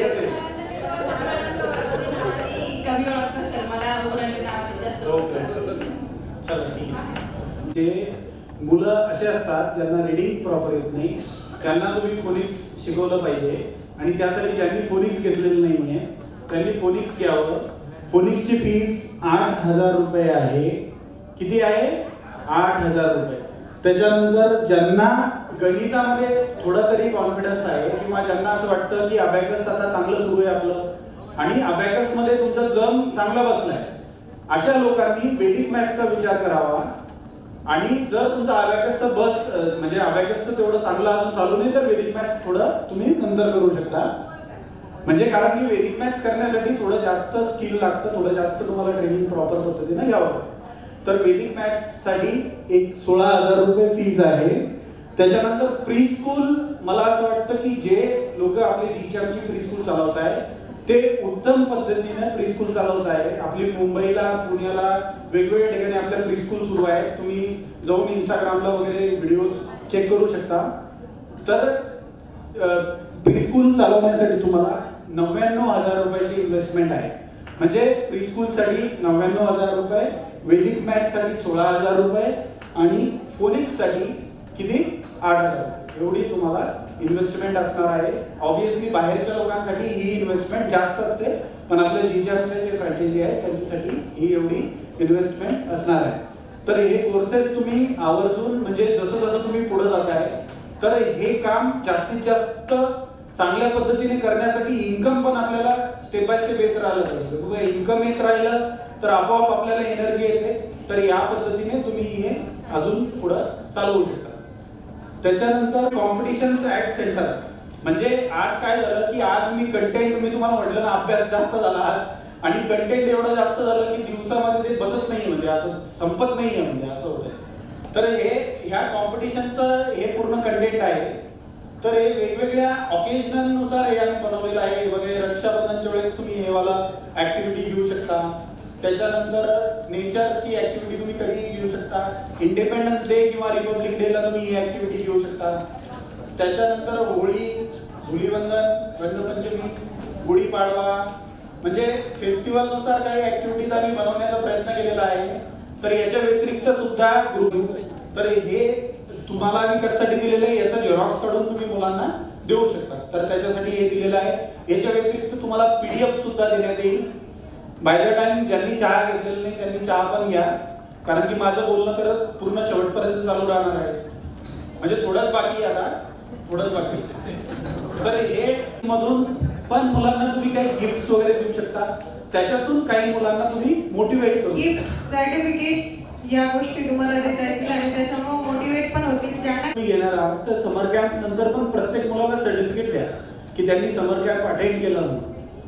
जेवढं काय की पालकांना काय असतं की आम्हाला काय भेटतंय, म्हणजे त्यांना काहीतरी पाहिजे प्रत्येक गोष्टीमध्ये. म्हणजे तुम्ही कोणतीही ऍक्टिव्हिटी करताय ना, तर पालकांना जोपर्यंत तुम्ही म्हणजे कागद रूपी काही देणार नाही. म्हणजे आता मी तुम्हाला समर कॅम्प बद्दल फक्त माहिती सांगितली असती तर ते वेगळा भाग झाला असतं, पण मी तुम्हाला आता पूर्ण स्क्रिप्ट दिलेली समर कॅम्पची. त्याच्यामुळे तुम्हाला काय आता की हे फॉलो करावंच लागेल आणि हे फॉलो केल्यामुळे तुम्हाला चांगले रिझल्ट मिळतील. तर पालकांना काय असतं की काहीतरी त्यांना कागदाच्या स्वरूपात पाहिजे असतं. जरी तुम्ही किती जरी त्यांना नॉलेज दिलं तर त्यांना कागदाच्या स्वरूपात पाहिजे असतं. त्याच्यामुळे त्यांना सर्टिफिकेट समर कॅम्प नंतर मुलांना द्या. आणि सर्वांनी समर कॅम्प घ्या. आणि जरी समर एकच आहे तरी पण कॅम्प तुम्ही 3 ते 4 घेऊ शकता. तुम्हाला माहिती आहे ही गोष्ट. म्हणजे तुम्ही मे मध्ये एक वेगळा समर कॅम्प अरेंज करू शकता. मेच्या फर्स्ट वीक मध्ये एक वेगळा करू शकता. तुम्ही मेच्या मिड मध्ये एखादा करू शकता. मेच्या शेवटी एखादा करू शकता. तुम्ही एप्रिल मध्ये पण एंड मध्ये एक समर कॅम्प करू शकता. म्हणजे तुम्हाला असं नाही आहे की म्हणजे एक समर कॅम्प तुमचा झाला आणि काही मुलं तुम्हाला अजून भेटताय समर कॅम्पसाठी, अजून एखादा समर कॅम्प तुम्ही घेऊ शकता. किंवा एज नुसार सुद्धा तुम्ही याला डिवाइड करू शकता. वेगवेगळ्या एजेस नुसार सुद्धा तुम्ही समर कॅम्पला डिवाइड करू शकता. त्या ऍक्टिव्हिटीज व्हॉट्सअपला येत होत्या सगळ्यांच्या. मी फक्त एकच कमेंट करत होते इन बिटवीन, खूप छान. छान केलं तुम्ही. तुमच्या सगळ्यांच्या अपेक्षा काय होऊन जातात माहितीये का? मी किंवा आम्ही एखादी ऍक्टिव्हिटी ग्रुपवरती पोस्ट करतोय तर तुम्हाला असं वाटतं की माझी पण झालीच पाहिजे, याच्यामध्ये आमची कुचंबना होऊन जाते. नाही, आम्ही सगळ्यांच्या प्रत्येकाचं पहिले तर पूर्ण चेक करावं लागतं ती ऍक्टिव्हिटी टाकायची जर असली तर. आणि दुसरं आम्हाला एवढा वेळ नसतो, कधी कधी एखाद्या वेळेस टाकणं होतं, एखाद्या वेळेस नाही टाकणं होत. तर असं कोणी समजू नये की माझी टाकली नाही, त्यांची तर टाकली होती, तसं नाही. आम्हाला सर्वजण सारखे आहेत, सर्वजण चांगलं काम करताय. आणि आम्ही असं कोणासाठी म्हणजे हे आमचं फेवरेट फ्रँचायझी आहे, ही आमची, तसं काहीही नसतं. सर्वजण आमच्यासाठी सारखे आहेत. जे आम्हाला युनिक वाटतं, वेगळं वाटतं, ते आम्ही शेअर करायचं प्रयत्न करतो. म्हणजे आम्हाला असं वाटतं कारण तुम्ही काहीतरी नवीन कराल, हा हेतू असतो टाकण्यामागचा. म्हणजे अगदी मला तर कधी कधी म्हणजे मध्ये तर असा पण फोन आला की आमच्याच किटचे पार्सल लेट करता, आमचेच व्हिडिओ ग्रुपवर टाकत नाही, आम्हीच टाकलेल्या ऍक्टिव्हिटीज ग्रुपवर टाकत नाही, आमचीच न्यूजपेपरची ऍड तुम्ही ग्रुपवर टाकत नाही, आमच्याच सोबत तुम्ही असं करता, बाकीच्यांच्या सोबत तुम्ही सगळ्यांचे टाकता. नाही ठीक आहे, तर हे असा विचार करणं योग्य नाही. सर्वांसाठी सर्व विचार असा करू नका, बोलू शकता तुम्ही, फक्त विचार असा करू नका की असं. आणि आम्हाला चांगलं वाटलं तेव्हा तुम्ही मिटिंगला आले. पण मी तुम्हाला खरं सांगतो की मला 3 ते 3.5 लाख रुपये या मीटिंगसाठी खर्च झालेला आहे. जर मी या मीटिंगसाठी 3 ते 3.5 लाख रुपये खर्च केलेले आहेत, याचा अर्थ काय की मी बिझनेसमध्ये इन्व्हेस्ट करतोय ना. What I am doing, I am investing in business. तर तुमची पण जबाबदारी बनते की तुम्ही समोर काम करावं, तुमची पण जबाबदारी बनते की तुम्ही समोर मार्केटिंग करावं, तुमची पण जबाबदारी आहे की तुम्ही सुद्धा तुमचा पैसा मार्केटिंगमध्ये टाकावा, खर्च करावा. नाहीतर मी असा विचार आज केला असतो तर एवढे कशाला पैसे खर्च करायचे. तर असा विचार करून होत नसतं. आपल्याला मार्केटिंगसाठी पैसे खर्च करावे लागते. आपल्याला म्हणजे आता काही दिवसानंतर आपली दिव्य मराठीला वगैरे जाहिरात पण येणार आहे, तर त्याच्यातून सुद्धा आपली ब्रँडिंग होईल. त्याच्यानंतर आम्ही सोशल मीडियावर सुद्धा जाहिरात टाकणार आहे, त्याच्यातून ब्रँडिंग, म्हणजे ब्रँडिंगसाठी आम्ही आता अजून पैसा खर्च करत राहणार आहे. तुमचं काम काय आहे की जे तुमचं काम आहे तेच तुम्ही नीट करा. तुमचं जे काम आहे, जे तुमचा क्लास चालवायचा आहे तोच तुम्ही व्यवस्थित चालवा. तुमच्या क्लासमध्ये कुठं जरी अडचण येत आहे तर तुम्ही आम्हाला बोला. काही तुमच्या अडचणी आहेत त्या आमच्या सोडवण्यासारख्या असल्या तर आम्ही निश्चितच त्या सोडवू. आता आपण काही फीडबॅक घेऊयात आणि त्याच्यानंतर ही मीटिंग संपेल. सो हिसाब से समय लिया था, अभी भी 1 ही मिनट है सर. Don't mind. चलो मैं आपको मेरा पॉइंट ऑफ व्यू बताना चाहूँगा. एक्चुअली मॉर्निंग से लेके अब तक के हम जो भी ये कर रहे थे ना, तो उसमें से कंक्लूडिंग एक ही सेंटेंस था, और वो कंक्लूडिंग सेंटेंस मैंने आपको लास्ट टाइम बताया था, लेकिन अभी मैं इसमें से और आगे बताना चाहूँगा. जब तक के हम क्या सोचते हैं कि बस मुझे मिलता जाए, लेकिन मैं आपको मराठी में कहना चाहूँगा कि उसको कहेंगे तुझं आहे तुझं पाशी तू परी, तुझं आहे तुझं पाशी परी तू जागा चुकलाशी. ओके, सब कुछ है तेरे पास, इंसान तो खुद के अंदर तलाश. ये दूसरे वही सेंटेंस हो गया. All power is within you. You can do anything and everything. Believe in that. Don't believe that you are weak at all. Okay, so एक ही सेंटेंस मैंने आपको 3 लैंग्वेज में बताया. So मैं आपको यही कहना चाहूँगा कि हम जो भी रिजल्ट लाना चाहते हैं तो हम चाहते हैं कि रिजल्ट आ जाए, लेकिन रिजल्ट लाने से पहले हमें बोलना पड़ता है, तभी हमें मिलता है दुनिया का. एक्चुअली मैं एक बड़ी सी स्टोरी आपको शॉर्ट में बता देता हूँ. एक राजा ने अपने ज्ञानी लोगों को सबसे बड़ा रहस्य क्या है, इस धरती का सबसे बड़ा रहस्य क्या है. तो वो ज्ञानी लोग जाते हैं, बड़ी सी किताब बना के लाते हैं, लेकिन वो राजा बोलते नहीं, इतनी बड़ी किताब पढ़ेंगे लोग तो बूढ़े हो जाएंगे, उनके पास में बहुत सारा काम होता है, किताब पढ़ने के लिए उनके पास में समय नहीं होता है. एक काम करो, किताब को छोटा करो. तो वो छोटा करके किताब को लाते हैं. राजा जब वापस से देखता है किताब को तो वो भी बोलता है ये भी बहुत बड़ी हो गई. तो वापस से छोटा करो, वापस से छोटा करते करते सिर्फ 2-4 पेज रह जाते हैं. तो राजा आखिरी में कहता है कि आप एक काम करो, ये लोगों के पास में पढ़ने के लिए समय नहीं होता है, आप एक काम करो, सिर्फ एक ही सेंटेंस ऐसा बताओ कि जो पढ़ने के बाद में लोगों को समझ में आ जाए कि जिंदगी का रहस्य क्या है. और वो बहुत ज्यादा रिसर्च करते हैं, और रिसर्च करने के बाद में वापस आते हैं और वापस आने के बाद में वो राजा के सामने वो लाइन बताते हैं और वो लाइन में ही अपनी जिंदगी का रहस्य छुपा है और वो लाइन है, इस धरती पे आपको हर चीज की कीमत चुकानी ही होगी। इस धरती पे आपको हर चीज की कीमत चुकानी ही होगी। उसको अगर दूसरे लैंग्वेज में कहेंगे तो जो बोएंगे हम वही काटेंगे, जैसा इनपुट दोगे वैसे ही आउटपुट आएगा, जितना एफर्ट देंगे उतना ही रिजल्ट मिलेगा। तो हम अगर सफल बनना चाहते हैं तो डायरेक्टली इनडायरेक्टली हमें एफर्ट लेना होंगे, तभी जाके हमें सफलता मिलेगी। ओके, तेरे हरी पलंगावरी, nothing is going to come here, so we should have to go somewhere that is someone can come to us. That's all, thank you so much. सर्वप्रथम मी माझा परिचय देतो। मी जालन्याहून आहे, चरणसिंग बायस। सर्वप्रथम मी जीच्या आव्याच्या टीमचे अभिनंदन करेन, कारण त्याच्यामुळं बऱ्याच जणाला स्वतःचं कर्तृत्व घडायला मिळालं। मी नवीनच फ्रँचायझी घेतलेली आहे आणि मला माझ्यासमोर प्रश्न होता सर की नेमकं कशा पद्धतीनं आता आपण ॲडमिशन मिळावं, समर कॅम्प कशा पद्धतीनं आपण राबवावा, याचं खरोखर एक चांगलं मार्गदर्शन आजच्या या वर्कशॉपमधून मला मिळालं। आणि मी आपला सर्वांना सांगतो की सरांनी सांगितल्याप्रमाणे जर सगळ्यांनी प्रयत्न केले तर चांगल्या पद्धतीने आपल्याला ॲडमिशन नक्कीच मिळणार आहे।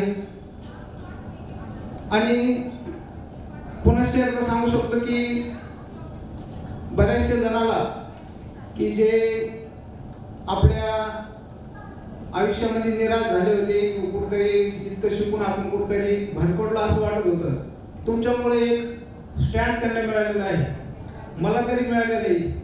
त्याबद्दल मी पुन्हा एकदा जीच्या शाळा टीमचे अभिनंदन करतो आणि दोन शब्द तुमच्याकरता या ठिकाणी सांगतो। कुछ किए बिना जय जयकार नहीं होती, कुछ किए बिना जय जयकार नहीं होती, और कोशिश करने वाले की कभी हार नहीं होती, कोशिश करने वाले की कभी हार नहीं होती।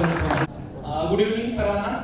माझं नाव गणेश वाघ। मी व्हिडिओ हाय परिवार वाटतोय आणि जवळचे आपले वाटतात। यामध्ये प्रत्येक वर्षीच सरांचं मॅडमचं नियोजन असं असतं की छान सगळं रिव्हिजन झालं पाहिजे आणि एक बूस्टर डोस असतो सर हा आमच्यासाठी।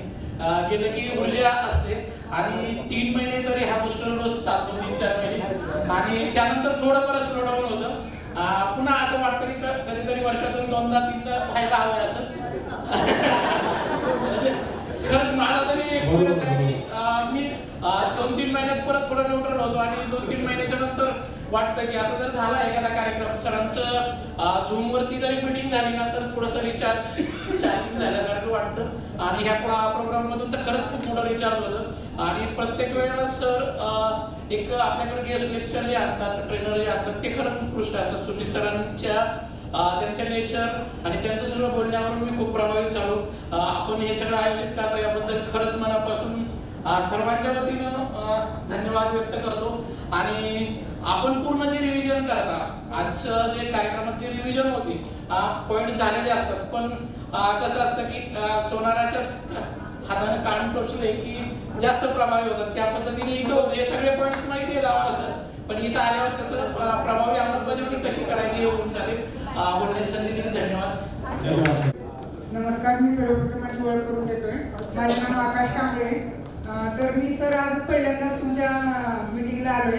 आमचे मोठे बंधू राज जे आहेत त्यांची फ्रँचायझी आहे, तर मला असं कधी वाटायचं की त्याला ॲडमिशन वाढवून देण्यासाठी, त्याची प्रगती होण्यासाठी त्याला काहीतरी हेल्प करावी, म्हणून नेमकं जी कॅम्प आहे काय नेमकं हे समजून घेण्यासाठी आज मी आलो होतो। तर मला तुमच्या दोघांकडे बघून मला आज एक आल्याचं एवढं समाधान वाटलं ना की तुमच्या दोघांबद्दल एवढंच बोलू वाटतं की माणसाला आयुष्यामध्ये कधी सोनं होऊन उपयोगाचं नाही, कारण सोन्याची किंमत हे कमी जास्त होते। म्हणून माणसाने होता आलं तर परीस व्हावं आणि ज्याच्याही सोबतीला जावं त्याच्या आयुष्याचं सोनं व्हायचं जीवन उदाहरण म्हणजे सरांनी काढलं। तर तुम्ही जे आज तुमचं आहे, तुम्ही आज हे जे रोपटं लावलेलं आहे त्याचे लवकरच वृक्षवृक्ष होणार आहे, त्याची हिरवळ होणार आहे आणि असंख्य आज इथे बसलेले जे पाखरं आहेत त्याच्यावरती बसून यशाच्या शिखरावरती तुम्ही जाणार आहात याची मला गॅरंटी आहे.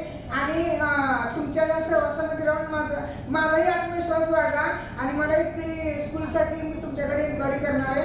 आणि आज ज्या सरांचं व्याख्यान झालं त्यांच्याकडे बघून त्यांना ऐकून खूप काही नाही पण एवढं तरी सोबत सर्वांनी घेऊन जावं हे मी 4 वेळेत मानणार आहे तुमच्यासमोर. दुःख जरी आहे म्हणे तरी कामाशी मी माझ्या प्रामाणिक आहे. माझ्या आयुष्यातील प्रत्येक वेळ मला तुमच्या प्रश्नाची उत्तरे देता येतील ही तर माझी जबाबदारी आहे. नियतीने हातभार केले मला, नियतीने कितीही हातभार केले मला तरी मी अजूनही सांगतोय खंबीरपणे मी असाच उभा आहे, खंबीरपणे मी असाच उभा आहे. मी चिमणाजी दळवी वसमत म्हणून आहे, हिंगोली जिल्हा. खरं तर हे सर्व म्हणजे यांची भेट जी झाली ते इंस्टा आणि फेसबुक व्हॉट्सअप याच्यावरती मी प्रत्येकाला कुणालाही पाहिलं नव्हतं आणि कुणाला ओळखत नव्हतं. कुणाचा आवाज होता मला फोनवर बोललेला तेही माहीत नव्हतं. सकाळी समजलं की मॅडम बोलल्या होत्या मला. आणि अबॅकस ही वस्तू काय असते, हे कशासोबत खातात का पितात हेही माहीत नव्हतं आमच्या ग्रामीण भागात. मी माझ्या मुलांना ऐकलं होतं की लावण्यासाठी इन्क्वायरी केली होती की मला असं असं पाहिजे. पण हे आता असं समजलं की हे अबॅकस म्हणजे खूप मोठं आहे. आम्हीच खूप तरी 50 वर्ष कुठेतरी मागं आहोत. त्यामुळं मी आतापर्यंत माझ्या 2-3 संस्था आहे. मी संस्था चालक आहे, माझी बायको सचिव आहे, मी अध्यक्ष आहे. IMVNRचं पूर्ण राज्यामध्ये खूप मोठं काम आहे. 1.5 लाख विद्यार्थी आम्ही परीक्षेला बसवतो, दरवर्षी परीक्षा घेतो. पण हे अबॅकस माहीत नाही. मला वाटायला मी लई उशीर केला याच्याकडे यायला. जर हे अगोदरपासून माहीत असतं तर हेच आमचा फ्लोअर इकडं वळवला असता तर आजही 1ली ते 10वी पर्यंत आम्ही खूप मोठ्या स्पर्धा परीक्षा घेतो. प्रत्येक यांच्या गावागावामध्ये माझ्या परीक्षा आहेत.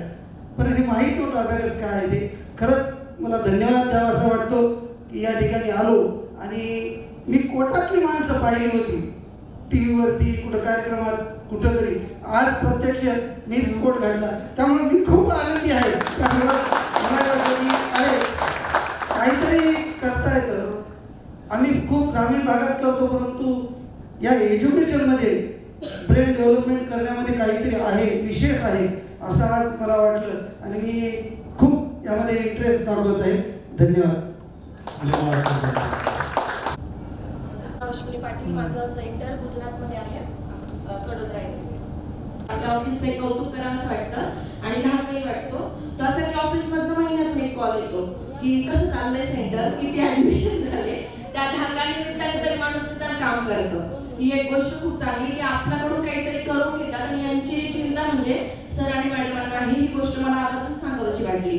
आणि सर आणि मॅडम नेहमी पाठीशी आहेत म्हणून एक कविता मला या ठिकाणी म्हणायची 1 मिनिट काढून, कुसुमार्ग लज्जिकणा. आणि ही कविता आपले सुमित सरांसाठी देखील आहे. तुम्ही ऐकलीही असेल पण माझ्या आवाजात नाही. पावसात आलं कोणी, ओळखलं का सर मला पावसात आलं कुणी. कपडे होते कदमलेले, केसावरती पाडले.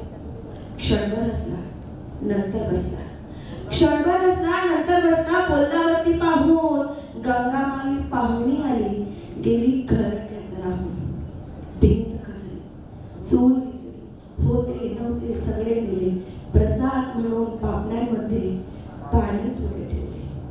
कारभारीला घेऊन सांगे सर आता लढतो आहे, चिखलगाड काढतो आहे, पडकी भिंत घालतो आहे. सरांना वाटतं याला पैशांची गरज असेल. सरांचा हात खिशाकडे जातो. खिशाकडे हात जाता हसत हसत उठला. पैसे नको सर, जरा एकटेपणा वाटला. मोडून पडला संसार तरी मोडला नाही कणा. आमच्यासाठी पाठीवरती हात ठेवून फक्त लढ म्हणा, लढ त्याच्यामुळे असं काहीच नाही. सर्वांनी डोक्यातला गैरसमज काढून टाका. G-Charm अबॅकस हे अबॅकसचं शिक्षण पुढे नेण्यासाठी आहे आणि त्याच्यामुळं आम्ही इथं सर आहेत, इथं पण मी फ्रँचायझी देऊ शकतो. हे सर्वांनी लक्षात ठेवा. बस किती वर्ष झाले तुम्ही काम? मी 2021 पासून करतो काम आणि मला असा कधी कॉल आला नाही की म्हणजे असं किंवा तुमच्याकडं आम्ही विचारलं तरी का की तुमच्या सोनपेठला आम्ही लॉक करून टाकलेलं आहे. पूर्ण सोनपेठ तालुका प्लेस आहे. का? कारण की या माणसाच्या महिन्याला 50 ॲडमिशन होतं. महिन्याला 50. तुम्ही ऍडमिशन करा, रेडियसची तुम्ही चिंताच करू नका. जे ऍडमिशन करतात ते लोक बरोबर आमचे ऑफिसवाले ते त्याच्यामध्ये सॉफ्टवेअर आहे आमच्याकडे, त्याच्यानुसार लक्षात ठेवतो. सो असं काहीच नाही आहे. पण जे लोक ऍडमिशन करत नाहीत त्यांना आम्ही रेडियस देऊ शकत नाही, कारण की आम्ही कंपनी कुठून चालवणार. आम्ही 20-25 हजार रुपये तुमच्याकडून घेतोय. मला एक सांगा, 20-25 हजार रुपयामध्ये फक्त एका माणसाची ट्रेनिंग होते. ऍडिशनल किती फॅसिलिटीज तुम्हाला आम्ही देतोय, सगळं आम्ही करतोय. त्याला पैसा लागतो ना, पैसा कुठून येणार? त्याच्यातून नवीन सेंटर उघडतात, त्यातून जे पैसे येतात त्याच्यातूनच आपण हे करू शकतो. पण त्याच्यामध्ये एवढी गोष्ट आहे की जे लोक ऍडमिशन करतात त्यांना आम्ही प्रोटेक्शन देतो किंवा त्यांना ऍडमिशन मधून पण आम्हाला काही ना काही भेटतं. ऍडमिशन मधून काहीतरी म्हणजे चालतं निदान काम चाललं पाहिजे ना. तुम्हाला माहिती आहे हेड ऑफिसचा स्टाफ किती लोकांचा आहे? एकदा येऊन बघा, 30 लोकांचा स्टाफ आहे. किती लोकांचा? 30 लोकांना आम्ही सॅलरी देतोय.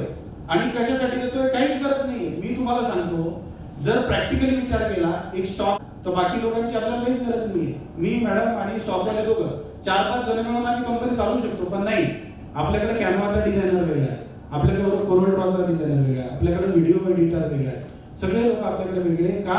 कारण की तुम्हाला सर्व्हिस चांगल्यात चांगली भेटली पाहिजे. त्याच्यासाठी आम्ही खर्च करतो. आणि ते आम्ही खर्च करतोय तर त्याच्यासाठी पैसे पण आले पाहिजे ना कुठून कुठून.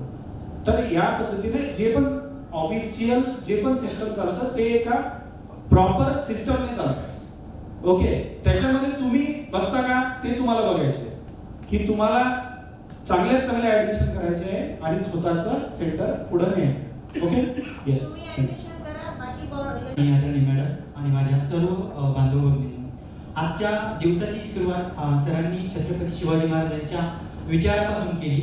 त्यांचे गुरु आदरणीय संत तुकाराम महाराजांचे आज बीज आहे 375 आणि त्यांचा एक विचार होता, जोडून या धन उत्तम येवारे. आज आपण जे काही सकाळपासून शिकला त्याच्यामध्ये एक सगळ्यात महत्वाचं की सरांनी आज मी पूर्ण न्यूट्रल झालो होतो. सरांनी आज अशी ठिणगी टाकली, रात्री ट्रॅव्हल साध्य अचीव होत नाही तोपर्यंत मी आता शांत होणार नाही. कारण अशी ठिणगी पेटली ना, ठिणगी पेटायला पण तिथं थोडंसं मला वाटतं 10वीला एक आपण धरावं काहीतरी त्या ठिकाणी गवत असावं लागतं किमान काहीतरी ना. तसं डोक्यात आपले विचार आपल्याला काहीतरी करायचंय आपल्याला, ती विचार म्हणजे ते विचाराला एक वाट मिळाली. आणि आज सरांनी ती ठिणगी टाकली, डोक्यात विचाराचा वणवा पेटलाय. जोपर्यंत शांत होत नाही तोपर्यंत आपण ते काम करूया. आणि मला असं वाटतं की आपण सर्वांनीच खूप भाग्यवान आहोत खरंच तर. कारण एक मला तरी गर्व वाटतं, मी स्वतःला कधी कधी असं वाटतं की नाही, जसं शिवाजी महाराजांनी असामान्य माणसाला काहीतरी काम देऊन खूप मोठं कर्तव्य करून घेतलं होतं, तसं मी सरांकडं म्हणजे आजकाल असं मोठ्या महापुरुषांची तुलना केली की लोकांना वाईट वाटतं. पण माझ्या लेखी माझ्यासाठी विठ्ठल आणि रुक्मिणीच आहेत, तसं माझ्यासाठी सर आदरणीय छत्रपती शिवाजी महाराज सारखे आहेत. आणि त्यांनी माझ्यासारख्या एका गरीब घराण्यातल्या मला त्यांनी असा एक विश्वास ठेवला माझ्यावर आणि मी आज ह्या घडीला पोहोचलोय. मला भविष्यात असं वाटतं, मला माझ्या मुलांचं नाव असं वाटतं की तो पण ह्या करिअर क्षेत्रातच कायम राहावा. कारण हे खूप असं आपण त्याला काय म्हणतो की मरण नसणारे क्षेत्र आहे हे, ह्याला लाईफ टाईम खूप आहे. आणि आपण हे सर्वांनी चांगल्या पद्धतीने करूया. मॅडम तुमच्यासाठी मला सांगायचे, जर आपल्या बाजूला एखादं सेंटर झालं तर त्या युती करून घ्यायची, आपण दोघांची एक करून घेऊ. आणि सरकार पण युती करून घेतात ना विरोधी पक्ष, तसं आपण युती करून घेऊ. आजच सांगितलं ना आपण कोलॅबरेशन. हा, युती करून घ्यायची म्हणजे कोलॅबरेशन. मी मगाशी जेवताना पण कोणाला तरी सांगितलं की तुम्ही सावत्रबाईंनी म्हटलं फक्त चांगलं राहा. तर मला बोलण्याची संधी दिली त्याबद्दल थँक्यू. Yes yes. आणि माय बेटर ऑफ योगिता भाऊ सर, आमचं बजाजनगरला सेंटर आहे. 2018 पासून आम्ही टीचर लॅबॅकसचं सेंटर बजाजनगरला चालवतोय. जसं सरांनी सांगितलं उद्धव सरांना का कोणी कॉम्पिटिटर जसं कोणीतरी विचारलं होतं, तसं मला पण अजूनपर्यंत कॉल नाही आलेला का तुमच्या एरियामध्ये दुसरा सेंटर द्यायचं. कारण तो पण एरिया सरांनी लॉक केलेला. बजाजनगरमध्ये माझे पण हे सगळ्यांना फॅसिलिटी नाही आहे, ही गोष्ट लक्षात घ्या. एरिया लॉक मी कोणाचं करतो? जे ऍडमिशन करतात. जे ऍडमिशन करणार नाही त्यांचा एरिया आम्ही लॉक पण करणार नाही, त्याच्या शेजारी आम्ही सेंटर देऊ, हे मी आजच सांगतोय. कारण की कसं आहे, तुम्ही काम करा, तुम्हाला सगळ्या फॅसिलिटीज मिळतील. तुम्ही जर काम नाही केलं तर त्याच्यामध्ये आम्ही काही नाही करू शकत ना. आपल्याला कंपनी चालवायची आहे, जे काम करताय त्यांना आम्हाला सर्व्हिसेस द्यायचे आहे. त्याच्यामुळे हे जे काम करतात त्यांचं ऑटोमॅटिकली होऊन जातं, काही प्रॉब्लेम. घरी जी बघायचं येस येस. मला काही बोलण्याची आधी मी आमच्या मॅडमला संधी देतो. कारण मी मॅडम नाही, त्याच्यानंतर मी एक ते 2 मिनिटाची एक गोष्ट सांगणार आहे, त्याच्यानंतर कन्क्लूड करणार. सर वेळ कमी आहे आपल्याकडे. एकदम शॉर्ट मध्ये मॅडम शॉर्ट मध्ये तुम्हाला हे लोक जे आहेत आपले जे नवीन लोक आहेत किंवा जे मध्ये त्यांना काय फायदा होऊ शकतो किंवा थोडं टिप्स द्या. नमस्कार सर्वांना. ट्रेनिंग तर खूप छान झालं. सरांनी सगळंच सांगितलेलं आहे, कसं करायचं, काय करायचं. सर्व टीम आहे तुमच्या हाताशी. जसं एक घर बांधताना 4 पिलर महत्त्वाचे असतात ना, इथे तर आपल्याला खूप जास्त माहिती मिळणार आहे. तर त्याच्यामुळे काळजी न करता फक्त तुमचं व्हिजन क्लिअर ठेवा. तुम्हाला काय पाहिजे. मी जर माझं व्हिजन सांगितलं ना तर तुम्हाला खूप आनंद होईल. मी 1 मिनिटात शेअर करते. म्हणजे मला काहीच नको होतं आयुष्यात. सर आर्मीमध्ये होते, 25 वर्ष नोकरी केल्यानंतर जेव्हा आले तर तेव्हा माझ्या शिक्षणाची व्हॅल्यू नव्हती राहिली. मला डिप्लोमा झालं का माझं इलेक्ट्रॉनिक्स अँड टेलिकम्युनिकेशनमध्ये, पण त्याच्याबरोबर फिरतच माझं आयुष्य अर्ध झालेलं होतं. पण त्यावेळेला सुद्धा मला काहीतरी करावं याची इच्छा होती. का तर आहे ना सर, रिटायर झाल्यानंतर मुलांचं शिक्षण बाकी होतं, घर बाकी होतं, गाडी नव्हती. म्हणजे अर्ध आयुष्य जेव्हा माणसाचं 40 वयावर येतो ना, त्यावेळेस त्याने बिझनेस करायचा म्हटला ना तर तो खूप घाबरलेला असतो. पण आज सर मॅडमची खूप आभारी आहे मी. माझे 2 मुलं आता जॉबला आहे, एक दुबईला आहे, एक US ला आहे. सर सगळं हे तुमच्या साथीमुळे झालंय. जर तुम्ही तुमचं व्हिजन क्लिअर केलं ना तर तुम्ही कसं करायचं हे सर सांगतील. तुम्ही फक्त तुमचं व्हिजन क्लिअर ठेवा आणि त्यांनी सांगितल्याप्रमाणे त्या मार्गावर चालले ना तर तुम्हाला सगळं काही मिळणार आहे. फक्त लक्ष असू द्या. काय ना, एफर्ट्स तर सगळे प्रयत्न तुम्हाला करावेच लागणार आहे. सगळी माहिती तुम्हाला इथे मिळते. तर त्याच्या थ्रू तुम्ही जर गेले ना तर सक्सेस तुमच्या पायाशी असणार आहे आणि तुमचे सगळे स्वप्न पूर्ण करणार आहे. जसं सर म्हणताय ना, समुद्रातून पाणी आणायचं आहे तर तुम्ही पाईपलाईन लावा, बादलीने आणा. तर ते तुमच्या हातात आहे. तुम्ही त्याचा कसा मार्गाने आणणार आहे. थँक्यू. होण्यासाठी काय केलं का ते पळवाटा काढून त्यांनी तिथे 3 वर्षासाठी एक्सटेन्शन केलं. तर माझ्या मुलाला तिथे जॉब ऑफर आली. आणि त्याला पण त्याच्या मित्रांनी सांगितलं का तू पण हा इलिगल रस्ता चॉईस कर, ॲडॉप्ट कर. माझ्या मुलाने स्ट्रेट वे सांगितलं तुम्हाला पैशाची गरज आहे, मला पैसे इथं कमवायची गरज नाही. माझ्या मम्मी आणि पप्पाचं ॲबॅकस सेंटर आहे आणि मला जर पैसे कमवायचे तर मी त्यांच्याबरोबर मी बिझनेस करेन. याच्यापेक्षा मोठी गोष्ट काय पाहिजे आपल्याला. आणि दुसरी एक गोष्ट मोटिवेशनल साठी सांगतो मी तुम्हाला. एक गाव असतं, त्या गावामध्ये असतं डोंगर असतो, त्या डोंगरावर एक गुहा असते. त्या गुहेमध्ये जाण्याची हिंमत कोणाची नसते, पण गावचा पाटील सांगतो का जो तिथे जाईल त्याला मी बक्षीस देईल. ठीक आहे. खूप लोक प्रयत्न करतात, खूप तरुण प्रयत्न करतात, पण कोणी सक्सेस होत नाही. एक खूप म्हातारी गरीब असते, तिचा मुलगा असतो, त्याला ही गोष्ट कळते, तर तो म्हणतो मी जातो. तर ज्या दिवशी तो जाणार असतो त्या दिवशी पूर्ण गाव गोळा होतं. खूप लोक ओरडतात, अरे जाऊ नको, तू मरशील, तिथे भूत आहे, तिथे दरोडेखोर आहे. पण तो कोणाचंच ऐकत नाही. शेवटी त्या गुहेत जाऊन तो परत येतो. परत आल्यानंतर त्या म्हातारीला लोक विचारतात का तुझ्या मुलाला काय म्हणजे सांगितलं काय का जो हा मुलगा न घाबरता एवढा गेला आणि परत आला. ठीक आहे. त्या म्हातारीने एकच उत्तर दिलं, माझा मुलगा कोणाचंच ऐकत नाही कारण तो बहिरा आहे. क्लिअर आहे. तुम्ही ज्या बिझनेस मध्ये आहे त्या बिझनेस मध्ये तुम्हाला लोक खूप सांगतील अरे तू करू नको, हे तुझ्या नशिबात नाहीये, हे this is not your cup of tea. पण काय तुम्ही बहिरे व्हा. अशा लोकांचं बिलकुल ऐकू नका. तुमचं मन काय सांगतं, ठीक आहे, तुमचा गोल काय तो अचीव करण्यासाठी तुम्ही बहिरे व्हा आणि तुमचा जो गोल आहे तो अचीव करा. एवढंच सांगेल. 2 शब्द बोलण्याबद्दल टाईम दिल्याबद्दल धन्यवाद. आमची बीज आहे देहू नगरी पूर्ण आमची गजबजलेली आहे. पण मला इथे येण्याचं कारण असं आहे की मला एक कोणीतरी सांगा की फोनची जेव्हा बॅटरी लो होऊन जाते तर आपण काय करतो. कारण की सगळे आज फोनवर सगळे कामं चालू आहे आपले आणि यातली चार्जिंग डाऊन झाल्यावर काय करतो आपण, कोणी सांगणार प्लीज. चार्जर. येस. तर सेम हीच कंडिशन आहे माझ्या बाबतीमध्ये. 2 वेळेस मागच्या वेळेस पुणा आणि औरंगाबाद 2 ठिकाणी मीटिंग झाली सर. आणि घरी लग्न कार्य असल्यामुळं मी नाही येऊ शकले कारण की एका ठिकाणी मी सुनेची भूमिकेत आणि एकीकडे माझ्या चुलत बहिणीचं लग्न होतं. तर मला सॉरी सर, मी तेव्हा मिस केलं ही गोष्ट मीटिंग. आणि त्यानंतर नॅशनल लेवलची जेव्हा एक्झाम झाली तेव्हा HB हा सरांना माहिती आहे, बऱ्याचदा मला तो प्रॉब्लेम येतोय आणि अजून एक मेडिकल इश्यूमुळे मी येऊ शकले नाही.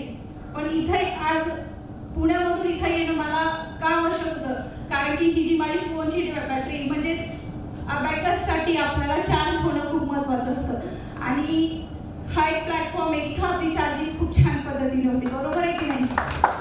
बस मी इथं चार्ज होण्यासाठी आलेली आहे, कारण की माझे 150 ते 200+ ॲडमिशन होते. काही कारणास्तव मेडिकल इश्यूमुळे थोडंसं मुलं आता कमी झालेले आहेत, पण ऑब्विसली इथून मी आता जाताना भरपूर काही प्लॅनिंग करत आहे आणि करणार पण आहे गेल्याच्या नंतर निवांत, की माझे ॲडमिशन कसे वाढतील. आणि जया मावळते मॅडम, थँक्यू सो मच की तुम्ही समर कॅम्पबद्दल खूप छान माहिती दिली.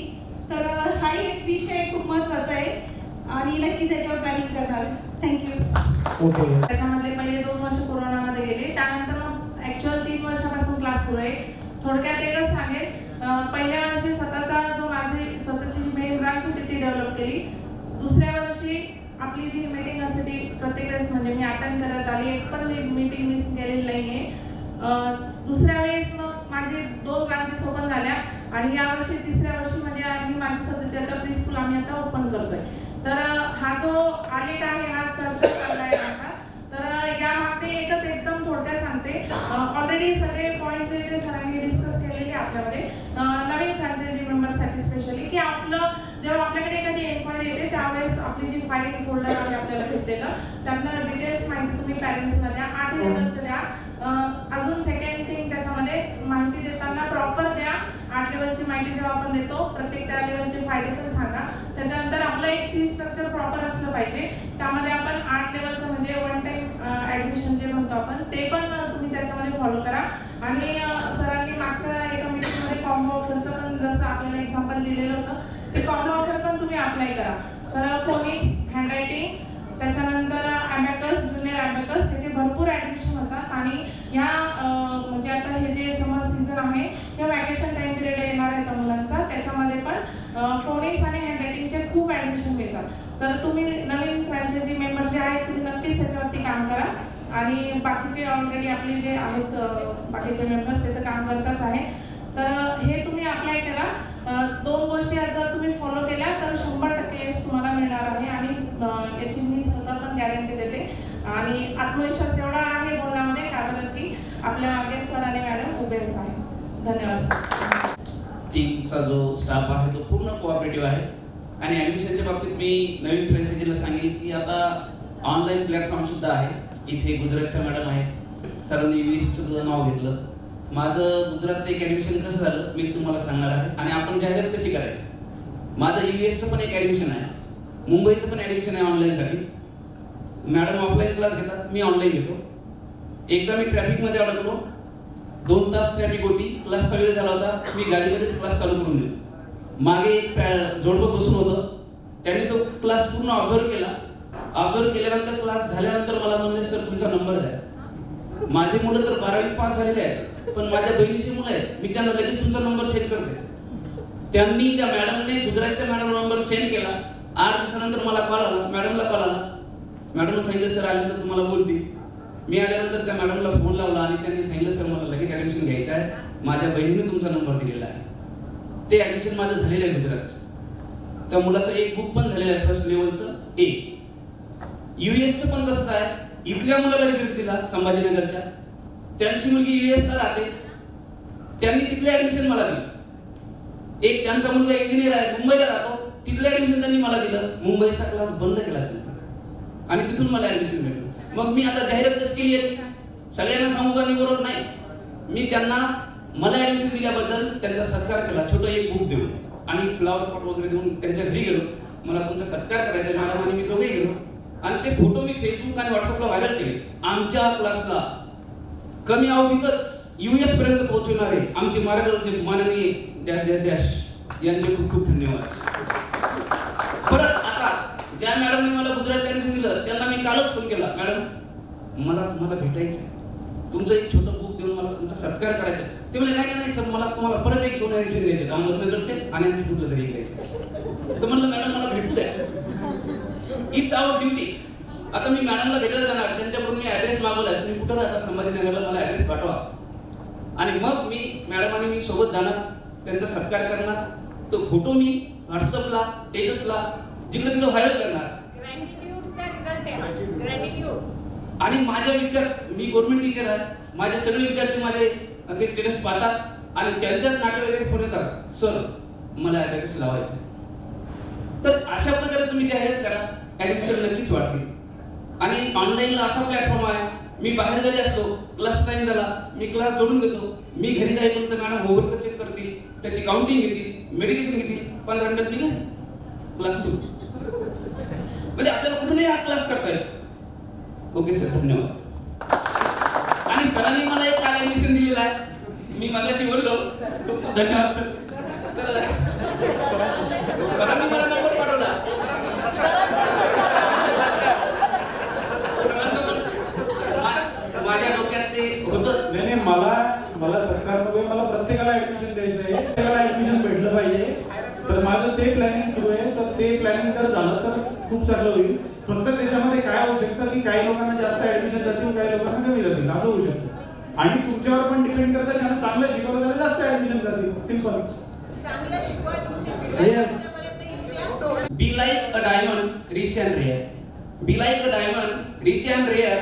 Do not like a stone found everywhere. Do not like a stone found everywhere. आपल्या सर्वांसाठी मी एकच सांगेन, मागच्याला हात द्यावा, सोबत्याला साथ द्यावी. मागच्याला हात द्यावा, सोबत्याला साथ द्यावी. पुढच्याच्या पाठीवर कौतुकाची थाप द्यावी. पुढच्याच्या पाठीवर कौतुकाची थाप द्यावी. धन्यवाद.